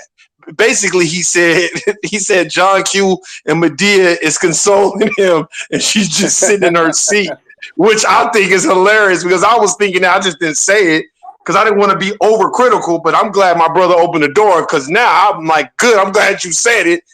I want your perspective. What you think about the slap? The slap. See, to be honest, I didn't see nothing after the fact. I barely watch TV, so I just seen what I seen on the television. But I'm going based on what he stand for as far as protecting his wife. For him slapping him, no, I don't agree for him slapping in front of public. He could have checked him after the fact. You know what I'm saying? Or made him a face like, yo, watch your mouth. He could have said what he said on the chair rather than get up and just slap him. If it was that serious. You know what I'm saying? Like I agree. He stuck his head out the window and is out. He getting cheered and he getting booed at the same time. You know what I'm saying? But if that was my opinion, I would have told him, yo, watch, keep my wife's name out your fucking mouth, and then I want to see him after the fact. Rather than putting on this whole circus. I don't agree about a slap. But for what he stand for, I 100% agree because I have a wife. I ain't gonna let nobody play with my wife's name at all. And here, let me piggyback off. I'm glad you said that. Let me piggyback off what you just said. I like that. But let me tell you this, though. Your mentality, and I'm pretty sure a lot of men's mentality is they're not going to allow that display of disrespect in public. I'm not speaking for all, but a lot, especially black men, when it comes to women, it don't matter who they are. You're not going to allow that type of disrespect to be displayed, without a conversation being had. Now, I do agree with Kimari on this. That entanglement situation was super embarrassing, and a lot of black men, we're not going to tolerate that. Look, The only black men that I know that's gonna tolerate that is if it's behind closed doors in private. And they can talk about it later. And it could be a stepping stone and it could be a learning curve that you teach the next generation. That's the type of black men I grew up around. I don't know a lot of black men that's going to tolerate, got caught in a source in that situation as far as his personal business got put out publicly, but you can't use what she done to him in the past for the reason about what he stand for about his wife. Yeah, no, I agree. I else was saying that. I like the good, bad, and the ugly dudes. I agree. Here's my thing. Especially if you know my wife is uncomfortable with her situation, but you want to throw a little jab of $1 million. I'm gonna have to see you, but I'm not gonna go out there and slap you in the face for everybody. I'm gonna like, watch your mouth, man. Yo, I see you after this. And see, here's my perspective. I feel I lean towards this. With that whole entanglement situation, okay, it was made public. Okay, I don't know the conversations they had behind closed doors. I just feel like Will should have not been listening to his publicist and should have started shutting people down. Damn the money, damn the roles. He should have did what Shaquille O'Neal did for Kobe Bryant in 2003 when he was facing that rape charge. He said, if anybody comes at Kobe Bryant, you're going to have to see me. We having a problem. And that's why nobody was really saying anything bad about Kobe in the public during those interviews, because Shaq was like, you say anything about Kobe, about anything about any of that stuff, we're going to have a problem. You got to see me. I just felt like if he would have set the boundaries and the tone right then and there, it would have been a lot different. But when you don't set the boundaries and the tone, that's the type of backlash, to me, I feel that you get, that you're warning. I'm not saying that it's okay, because it's not okay for somebody to be like, oh, well, your wife, she did this. So, but what I'm saying, if we're looking at it in the public eye, I'm talking about publicly. If I'm dating somebody or whatever, or we together or whatever, and everybody kind of know we got our ups and downs, and then now somebody comes out publicly and defames my wife and kind of puts our personal business out there, it's either me as the man of the household to either not do damage control, but let people know, yeah, there's some problems, but if you start talking crazy, we're going to have a problem. Right. Guess what? That's going to let every comedian know. That's going to let everybody know, okay, he's not to be played with. Like Michael Strahan, it was a comedian. I heard this story, and it was a comedian that was talking bad about Nicole Murphy when he was with her. Michael Strahan didn't cause no fuss, but he checked the bejesus out of that comedian and basically let it be known, don't play with me like that, because me and my wife is not to be played with. Guess what that did? That comedian told other comedians, and then other comedians were there. That's what I'm saying. I agree what he stands for, but for him jumping out the window, no. I don't. Not to slap him publicly. There was a much better way to handle that, bro. Yeah, he could have checked him. Like, he could have. What he said after he slapped him was perfect. Yeah, exactly. But he could have said that before. Exactly, you're right. But that's what I'm saying, bro. Will. That's what I'm saying. Something is going. It's something deeper at play, man. I feel he got caught up with everything. Like when people calling him the memes, whatever. Exactly. Yes. But at the show out, but it's other ways you can handle it to let your wife know that you got her back. Man. Yeah, that's real. Yep. And y'all gotta understand this too. Y'all know this, and my brother David, we talked about this before. We have to understand this too. Will Smith is the constellation prize. Jada wanted to be with Pac. He already admitted that. He already said he couldn't even be in other rooms. He's not the first guy. Andre Rison said the same thing. So when you're the consolation prize, there's a certain inferiority that you're carrying around too. And when you love somebody the way he loves her, that's probably very hurtful to be dealing with the memes and all that. And that there's a publicist behind that, because I know Will been wanting to say something. I know he has, because he bottled it up and then it came out against Chris Rock. But I know he's been wanting to say something to people. And I know that, those publicists are going to tell you not to say stuff because the money, you can't mess up the money. You got to understand, Will Smith at one time was getting $25 million a movie. A movie.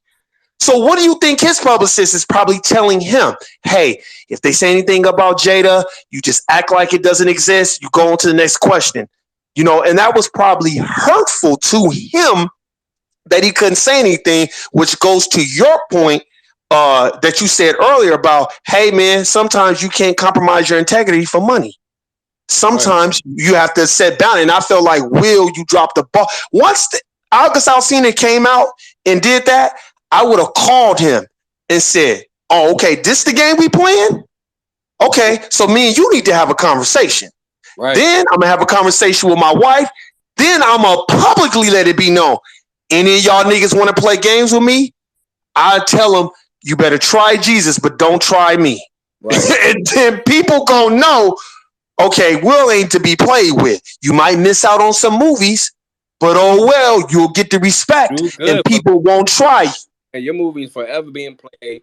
You're forever gonna be collecting them checks. The social media, I know you're getting paid off for Instagram and these TikToks or whatever. You good. Thank you. And guess what though? You're gonna have the will of black people behind you. Right. Because now we're black folk ain't gonna be like, oh well, Will. No, black people gonna be like, you see that nigga Will? This nigga's not playing no games. like Will's on a different type of time right now. You know, West Philly is coming out on him, and guess what that's gonna do? And guess what that's gonna do? Now, Chris Rock, any comedian's gonna be like, yeah, I ain't cracking no Will Smith jokes because he already let me know. And then guess what? Will Smith goes up and slaps the shit out of him in front of everybody. People gonna be like, now Chris Rock is gonna be the butt of everything because people gonna go back and be like, Will Smith already told everybody don't play with his wife. Right. He already told everybody that. And I feel like when you're dealing with the public, you have to let that be known. Don't be listening to them publicists. Them publicists just trying to get you to keep getting checks. But at one point in time, like you said earlier, my brother, you cannot prostitute your integrity for money sometimes. Sometimes it just ain't worth it. Exactly. And I feel like he ate his integrity and his pride when that young brother came out and put their business out there like that. And I felt like he was listening to publicists and they were looking at the money aspect. Oh, don't mess up the money. Just act like it doesn't exist. Y'all remember when he went on the Table Talk? Come on, man. Look, remember when he went on the Table Talk? Did it look like he wanted to be there? No. When she invited him on the Table Talk? Y'all tell me. From start and finish. Hold on. She invited him? Yeah, so look, after August Alsina came out and did that interview with the girl from the Breakfast Club, Angela Yee, she then had to come out and say, hey, I messed up too. I'm bringing myself to the Red Table Talk. So then she admitted she messed up. And then she brung Will on the next Table Talk. Nah. And then he had to come on there and be like, oh, I was done. See, man. See, that's the thing, bro. Like, I'm not finna keep giving Jada passes, bro. I already don't like Jada, bro. Like, I already don't like her. What is her goal here? What is she trying to do to my man? like we laughing, but like, bro, for real, like, as a black man, what is she trying to do to him, bro? What is she doing? Really, what is her goal? What is her end game? What is she trying to do? My perspective is this. I think she had a deeper love for Pac, just like Lisa Left Eye Lopez. Yes. And once you have that love for somebody and they don't reciprocate it, hurt people. And since we all know, Will Smith already said it, that he was the consolation prize, what do you think she's going to do? She's going to have her way with him. Because she knows how he feels about her. You see what I'm saying? That's just my perspective. Just looking at it, because if you watch, they had this thing about Lisa Left Eye Lopez with Andre Rison, and the stuff he was saying, it was breaking my heart. He was like, I was friends with Pac, me and him was friends, but that love that she had for him, I could not get over it. He said, I just couldn't get over it. And she would always say like, oh no, Pac don't like me like that. He's like a big brother. And Pac told him, oh, that's like my little sister. But Andre Rison saw it in her eyes that she really loved this dude. Even though he don't love her, she love him. That's hurtful, to our pride. And I think that's what the ultimate thing is with Jada Pinkett. I think it's just Will can't fill that void that Pac had. And he's just the consolation prize. And I think people are assuming because they have kids together that they have this ultimate grand relationship, but in reality, it's a lot of problems behind closed doors. That's what I think. Yeah, that's tough. That's tough, bro. I hope somebody checking on my man Will, bro. Like that's tough, man. I just think, look, I'm going to say this too, Kimar. We didn't have these conversations before. I have to go back to the E40 and Too Short. They had a song talking about you better check that. I feel like he should have had a conversation. I know he probably did, but he still should have checked the public. Right. Because it was a lot of memes. You can't stop the memes. You can't stop the public. But if I'm in your space and I'm Will Smith and you say something out of line to my wife, we're going to have a problem. We're going to have a real problem. I guarantee you Chris Rock don't get on stage and do no jokes about her. Right. Because he already know. Like, okay, Will's not playing with me. You know what I mean? He's not playing with nobody. But I think a lot of it is, man, y'all got to understand them publicists, man. Oh, no, you can't do this. Oh, no, you can't do that. Your management team, they were so focused on the money, just like my brother said. You can't compromise your integrity for money sometimes. And my brother Extra Bad News was saying that and likening that to the NBA with Kyrie Irving. Look at Kyrie Irving. He was like, well, I ain't taking a shot. Right. And everybody turned on him and made him crazy. Everybody, Stephen A. Smith, all these people turned on him. And then what? The NBA had to fold, like my brother said, because the fans were getting behind him. Now he's got a movement, just like my brother said earlier. He said, now all those other NBA players look stupid and feel dumb. Because they like, damn, I didn't want to take it either. And I should have just did what he did. Just like, I don't know if y'all remember, in 99, they had an NBA lockout. And you're right. My brother David from No Compromise, you're right, my brother. The owners have the ultimate power. You know why? Because you know what they did in 99? They wanted to starve the rookies of resources, money. So a lot of those rookies had to go get regular jobs or go stay with their mom because they're not getting an NBA check. And you know what the owners did? Well, you need to blame the Players Association because we're not giving them all this money and all this other stuff. So what ended up happening was people started turning on each other in the NBA. You have the rookies that don't have no money that's thirsty because they want the cars. Like my brother said earlier, they want the cars, they want the girls, they want the lavish lifestyle like everybody in the NBA. And they don't have that. So now they're looking at the people that are established like, well, you got money. I don't have money. So, I'm trying to play. And that's what is always the divider, I feel like, amongst our people. The money.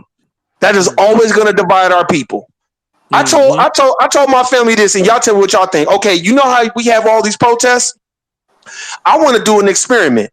The next time we have a protest, and y'all know we will, my experiment is somebody should drive a big ass Mack truck right in the middle of the protest, put a fan in the back with $1 million and put a fan and blow that money in the midst of the protest and watch what happens. Oh yeah, it'll be crazy. Oh, you already know what's gonna happen. Them people gonna forget about who died, who got shot. They right. And guess what they gonna go to? The money. And that's what is always the great equalizer with them, besides the gun, as Dr. Francis Cress Wilson talks about. Even if you sign a petition like, hey, man, $200 if you sign this, $300 if you sign this. We need to get this, that, and the third. I guarantee even people who have a malicious way of doing it. Matter of fact, I still don't believe what he's believing, but like, let me get this quick dollar quick. Let me get this quick 300. They're going to go for sell themselves to try to get that, because like who don't want free money in a sense? That's a fact. All I got to do put my name on this, and I get how much? Shit, real quick. And y'all know, look, we know. Just go to your local corporate plantation. That's all I talk about because that's what I've saw over the years. I've seen so many people, compromise their integrity for the dominant society for a couple of pennies. You know what I mean? I've seen people really go at their own people for nothing just because they're in the good graces of the dominant society. I've seen it. It would blow your mind. Kimario, you know what I'm saying? It'll blow your mind. The stuff that I have witnessed and seen and watched when you deal with each other. It's like we hate each other on the corporate plantation because we're so busy creating a minstrel show, as David said earlier, for the dominant society. Because, all they do is get the popcorn when they watch two black people argue. Yeah, they just get the popcorn. What messed up, man, like some of us blacks, man, like they hate to see another person go beat one up over them, rather than try to encourage or try to be like, yo, I love what you did, yo, how can I get the level on you on? Rather than try to like big up somebody, you're so quick to try to hate or bring them down or be like, oh, it's whatever. Nah, like, yo, how you get there, man? I'm trying to get where you at. Like, help me. Some people are too prideful to ask for help. Sometimes it's cool to ask for that. You know what it is too? I'll say it on the older generation. We don't want to teach. See, we're like the Moors. We like to hoard the knowledge and not give it away to our people. That's why anybody that come around me, I'm always like, hey, my brother, you want to stop? You get your Robinhood account. You got your 401k? You got your mutual fund? You need to get on that, my brother.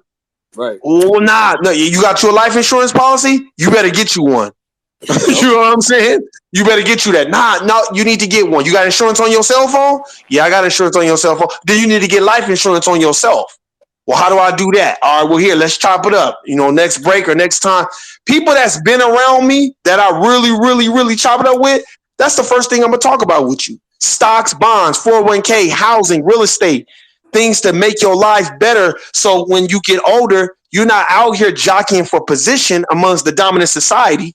You already carved your own lane, because what they do is, as the Honorable Minister Louis Farrakhan teaches, they create the be all you can be, all you could never be in the dominant society.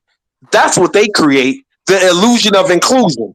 Oh, everybody could be Obama. Just go to school. No, I'm the person that's going to tell you, but nobody told you that Obama inherited $450,000 from his grandmother, his white grandmother. Nobody told you Obama's cousin is Dick Cheney. Nobody told you Obama grew up with the Bushes. Oh, my God. But everybody wants to show a black kid you can be Obama. If you're related to the Bushes and the Cheneys, if you have some dealings with them, if your stepdad is the president or CEO of BP Oil, yeah, you probably could be the president. But 9 times out of 10, when we're dealing with black folk in the dominant society, we're not. How many black folk y'all know the Bushes or know Dick Cheney's family? How many? Exactly. But they kept that away from us. Let me tell y'all, you don't just wake up and go to Harvard and go to these prestigious schools on some student loans. Man, you got to get accepted into those schools. Mm-hmm. So let me tell you, that Obama shit, that's a farce. You know what reality is? Carving your own lane. That's reality.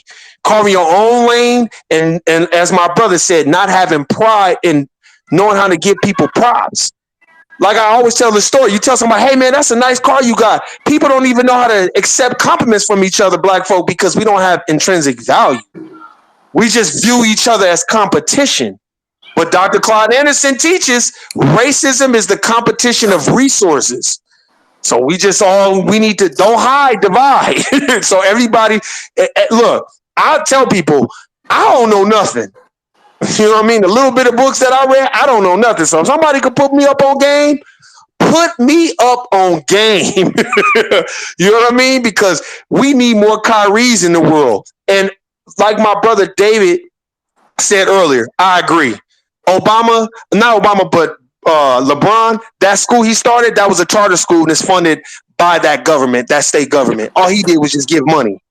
That's not his school. It's not his name. And it's not nothing. He just donated it for tax reasons and because it looks good. It's not his school. That's a charter school by the government. And we can get together and create a charter school, especially if it's funded by the government. So we have to look at that too and look at why these people are put in positions of power in front of us are what did my brother David say? Fake power. He said fake power, and that's everywhere. I just think we gotta be on code. We got to establish the code, and we got to support black businesses and recycle black dollars. And when people are trying to start businesses, give them words of encouragement. We got to stop tearing each other down too. You know what I mean? You want to do that? Do it. I'll be proud of people that's like, yeah, man, I'm about to do this. Hey, man, let me know how I can support. I got you. And that's it. Anybody got anything else before we get up out of here?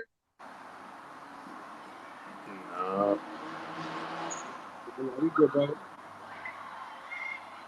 I'm definitely gonna start tuning in once a week with y'all. I really enjoy it. Yeah, no, for sure. We're gonna do it again, man. Y'all just let me know the time that's available. I just know everybody is like East Coast. Then I know Kimario's time is Pacific Standard Time. Me and him on the same time zone, but everybody else is on a different. So we're gonna try to do this Tuesdays about 5 o'clock. Let's go 5 o'clock. We can do it at 5 o'clock. And then, you know what I'm saying? We just, if y'all got topics, just send, just DM me, and then we can go with those topics. It ain't always got to be my topic. Just give me the topic, and that's what we are created as. All right, that's the bet. All right. And if y'all got anything to plug, go ahead and plug it if you want to plug, because I'm going to put it on my YouTube page. If y'all got podcasts or anything, y'all can plug it right now. Not right now, but I'm in the process of putting out a mixtape. It's different. It's like what we talking about, basically. Well, brother, let me know where I can go download it or where I need to go cop it and buy it. Send me the DM ASAP.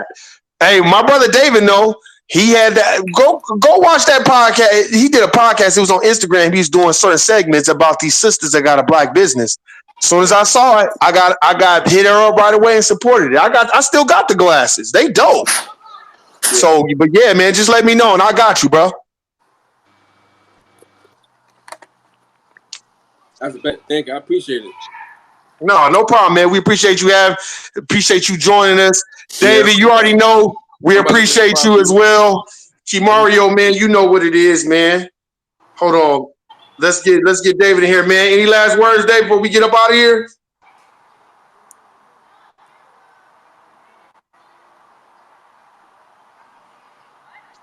You got unmute your mic, David. His mic is muted. There you go. Nah, because I had to keep leaving and coming back in and out because I couldn't phone. But every time Kimario was talking, it just muted. I couldn't hear nothing the brother was saying. So I had to keep leaving and coming back in and out. Hey, just like your podcast, when people be trying to leave messages on there and the messages don't go through. Yeah. So I couldn't even, I heard most of what y'all was saying, but like the last I would say about the last couple of seconds, it just went out. It's all good. I'm gonna post it up on my YouTube page and I'll send it to you. Man, you got anything you want to promote? Oh man, yo, hey. Wow. Okay, let me I would say this. I want to promote my wife. My wife is she's a real estate agent. And if you have any questions as concerning buying land, buying homes, selling your home, she can definitely point you in a direction. If you want to talk to lenders, she can definitely point you in that direction. She's really, really well versed when it comes to the real estate, but she has a lot of. She can explain it herself, but she goes into it, man. She knows a lot, when it comes to this, and she's definitely looking for people who want to buy and sell. And if you just need advice, she could basically. I think any question you might ask, she more than likely can answer it, bro. I've heard people ask her all type of upside down questions, and she answered it. And she's definitely down for the Black Nation.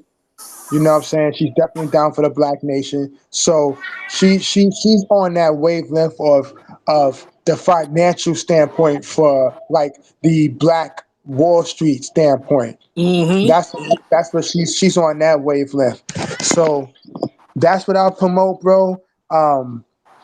Definitely, I'll promote my I wanted to promote my boy Ty. Extra Bad News. He got a mixtape that he's I don't I think he's still in the making of it, but he's got a mixtape in which he's just trying to be more conscious and more positive, man. I remember when he was rapping. Rap was rap. It was hip hop, but I see that he's definitely going through like a transformation. He's trying to come into his blackness. He's definitely trying to come into his blackness, man. And he's a mixed of different race groups too, but he identifies as being black. Like he relates to being black, and I just Ain't, seen that. ain't nothing So wrong with that. yes, yes. So he's definitely coming into I guess an awakening. I guess when I hate to use the term, but I guess that's the term that people would mostly identify with.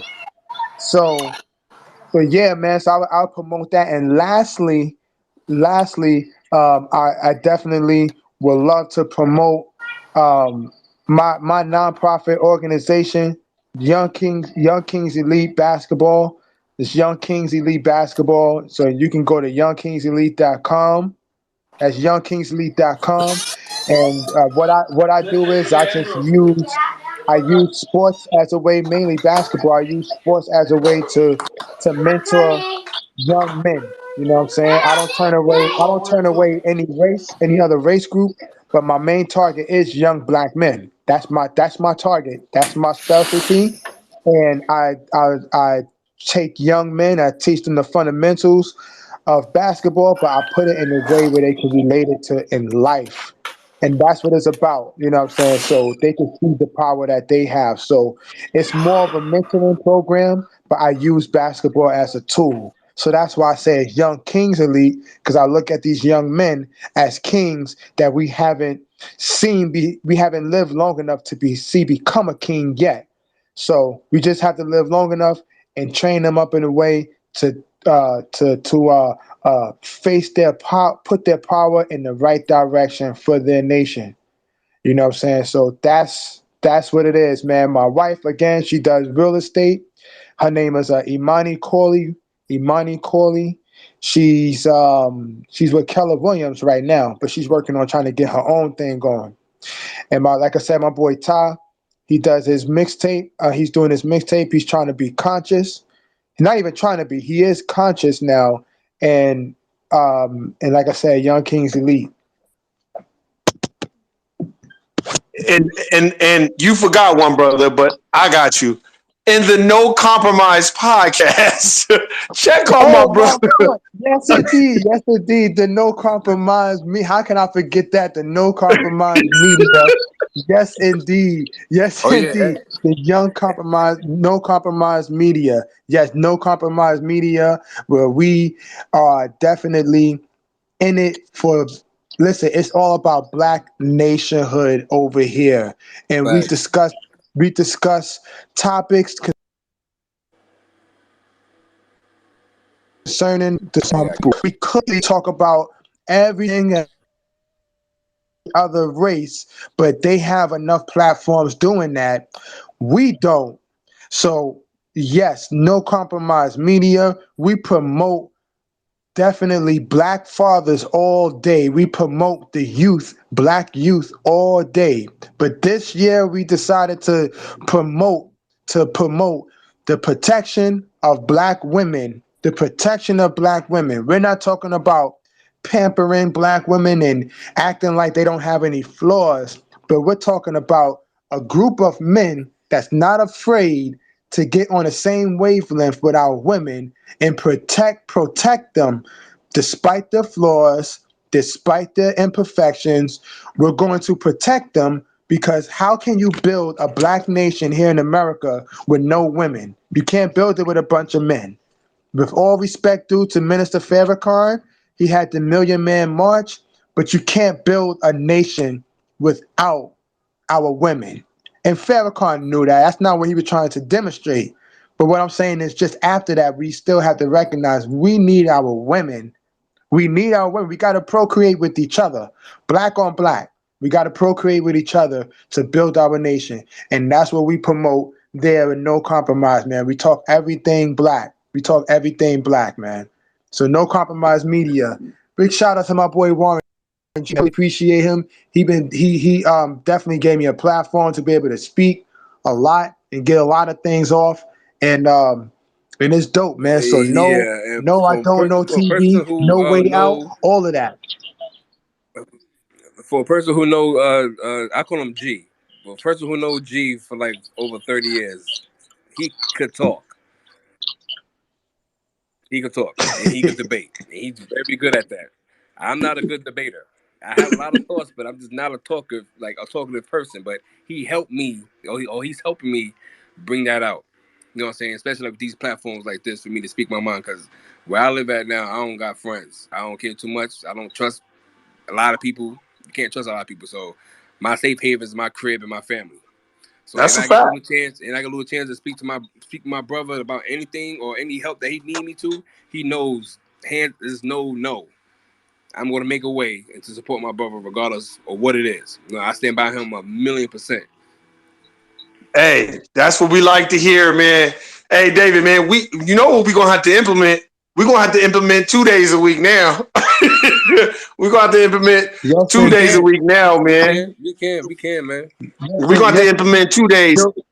Let's Warren, just let can I promote a book this real this quick? what I think huh? Your phone was breaking up, my brother. Yo, Warren, can I promote a book real quick? Or recommend a book? Yeah. Go ahead. Okay, no, but it's a pretty easy reading. If anyone listening, most of you have probably read it, but if you haven't, check out "Brainwashed" by Tom Burrell. That's a really good book. I'm gonna "Brainwashed" check by that out. Tom Burrell. Yeah, I'm definitely. Yeah, I got that. You know what, too? We need to bring back to a book club. And talk about books that we've read, man, because collectively, I don't learn unless I'm around other people who've read books I haven't read. You know what I mean? And this always brings a different insight, too. So, yeah, Brainwash by Tom Burrell, that's in my cart at Amazon. I just haven't gotten around to it. You know, the funny thing, I'm just about to buy it right now for $11.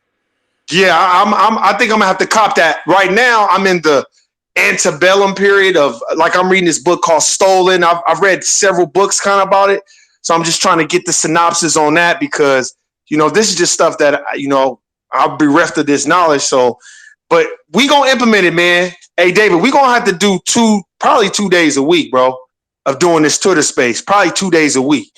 But man, everybody we gonna have to get on the same page as far as what everybody's schedule because I want to just make sure everybody can get in and they can get stuff off their chest because this is what this platform is for, man. So I appreciate everybody, coming through. And hey, my brother, I want to get with you on that CD, Kimario. Hey, hit me up, man. Any business ventures you got going on, we gonna chop it up. David, you already know as well. I want to chop it up about some real estate. And hey, man, next Tuesday, we'll do it at 5 next Tuesday. And then we're going to try to implement another day next week. Right, so y'all good with that? Sound good, fellas. All right, then, y'all, man. Hey, y'all have a good night, man. Enjoy yourselves. And if you're around Sambos and Coons, I would suggest that you tell them about we have Sambo Rehab that I'm going to come up with and a Sambo kit. And it's going to have Dr. Francis West Welsing's book and Dr. Claude Anderson's book in there. And and it's only going to be for 24 hours. So I suggest you tell them about that. But hey, man, I got nothing but love for y'all, man. I'll holler at y'all next week. All right, man. Safety. All right, y'all be cool. Y'all be good.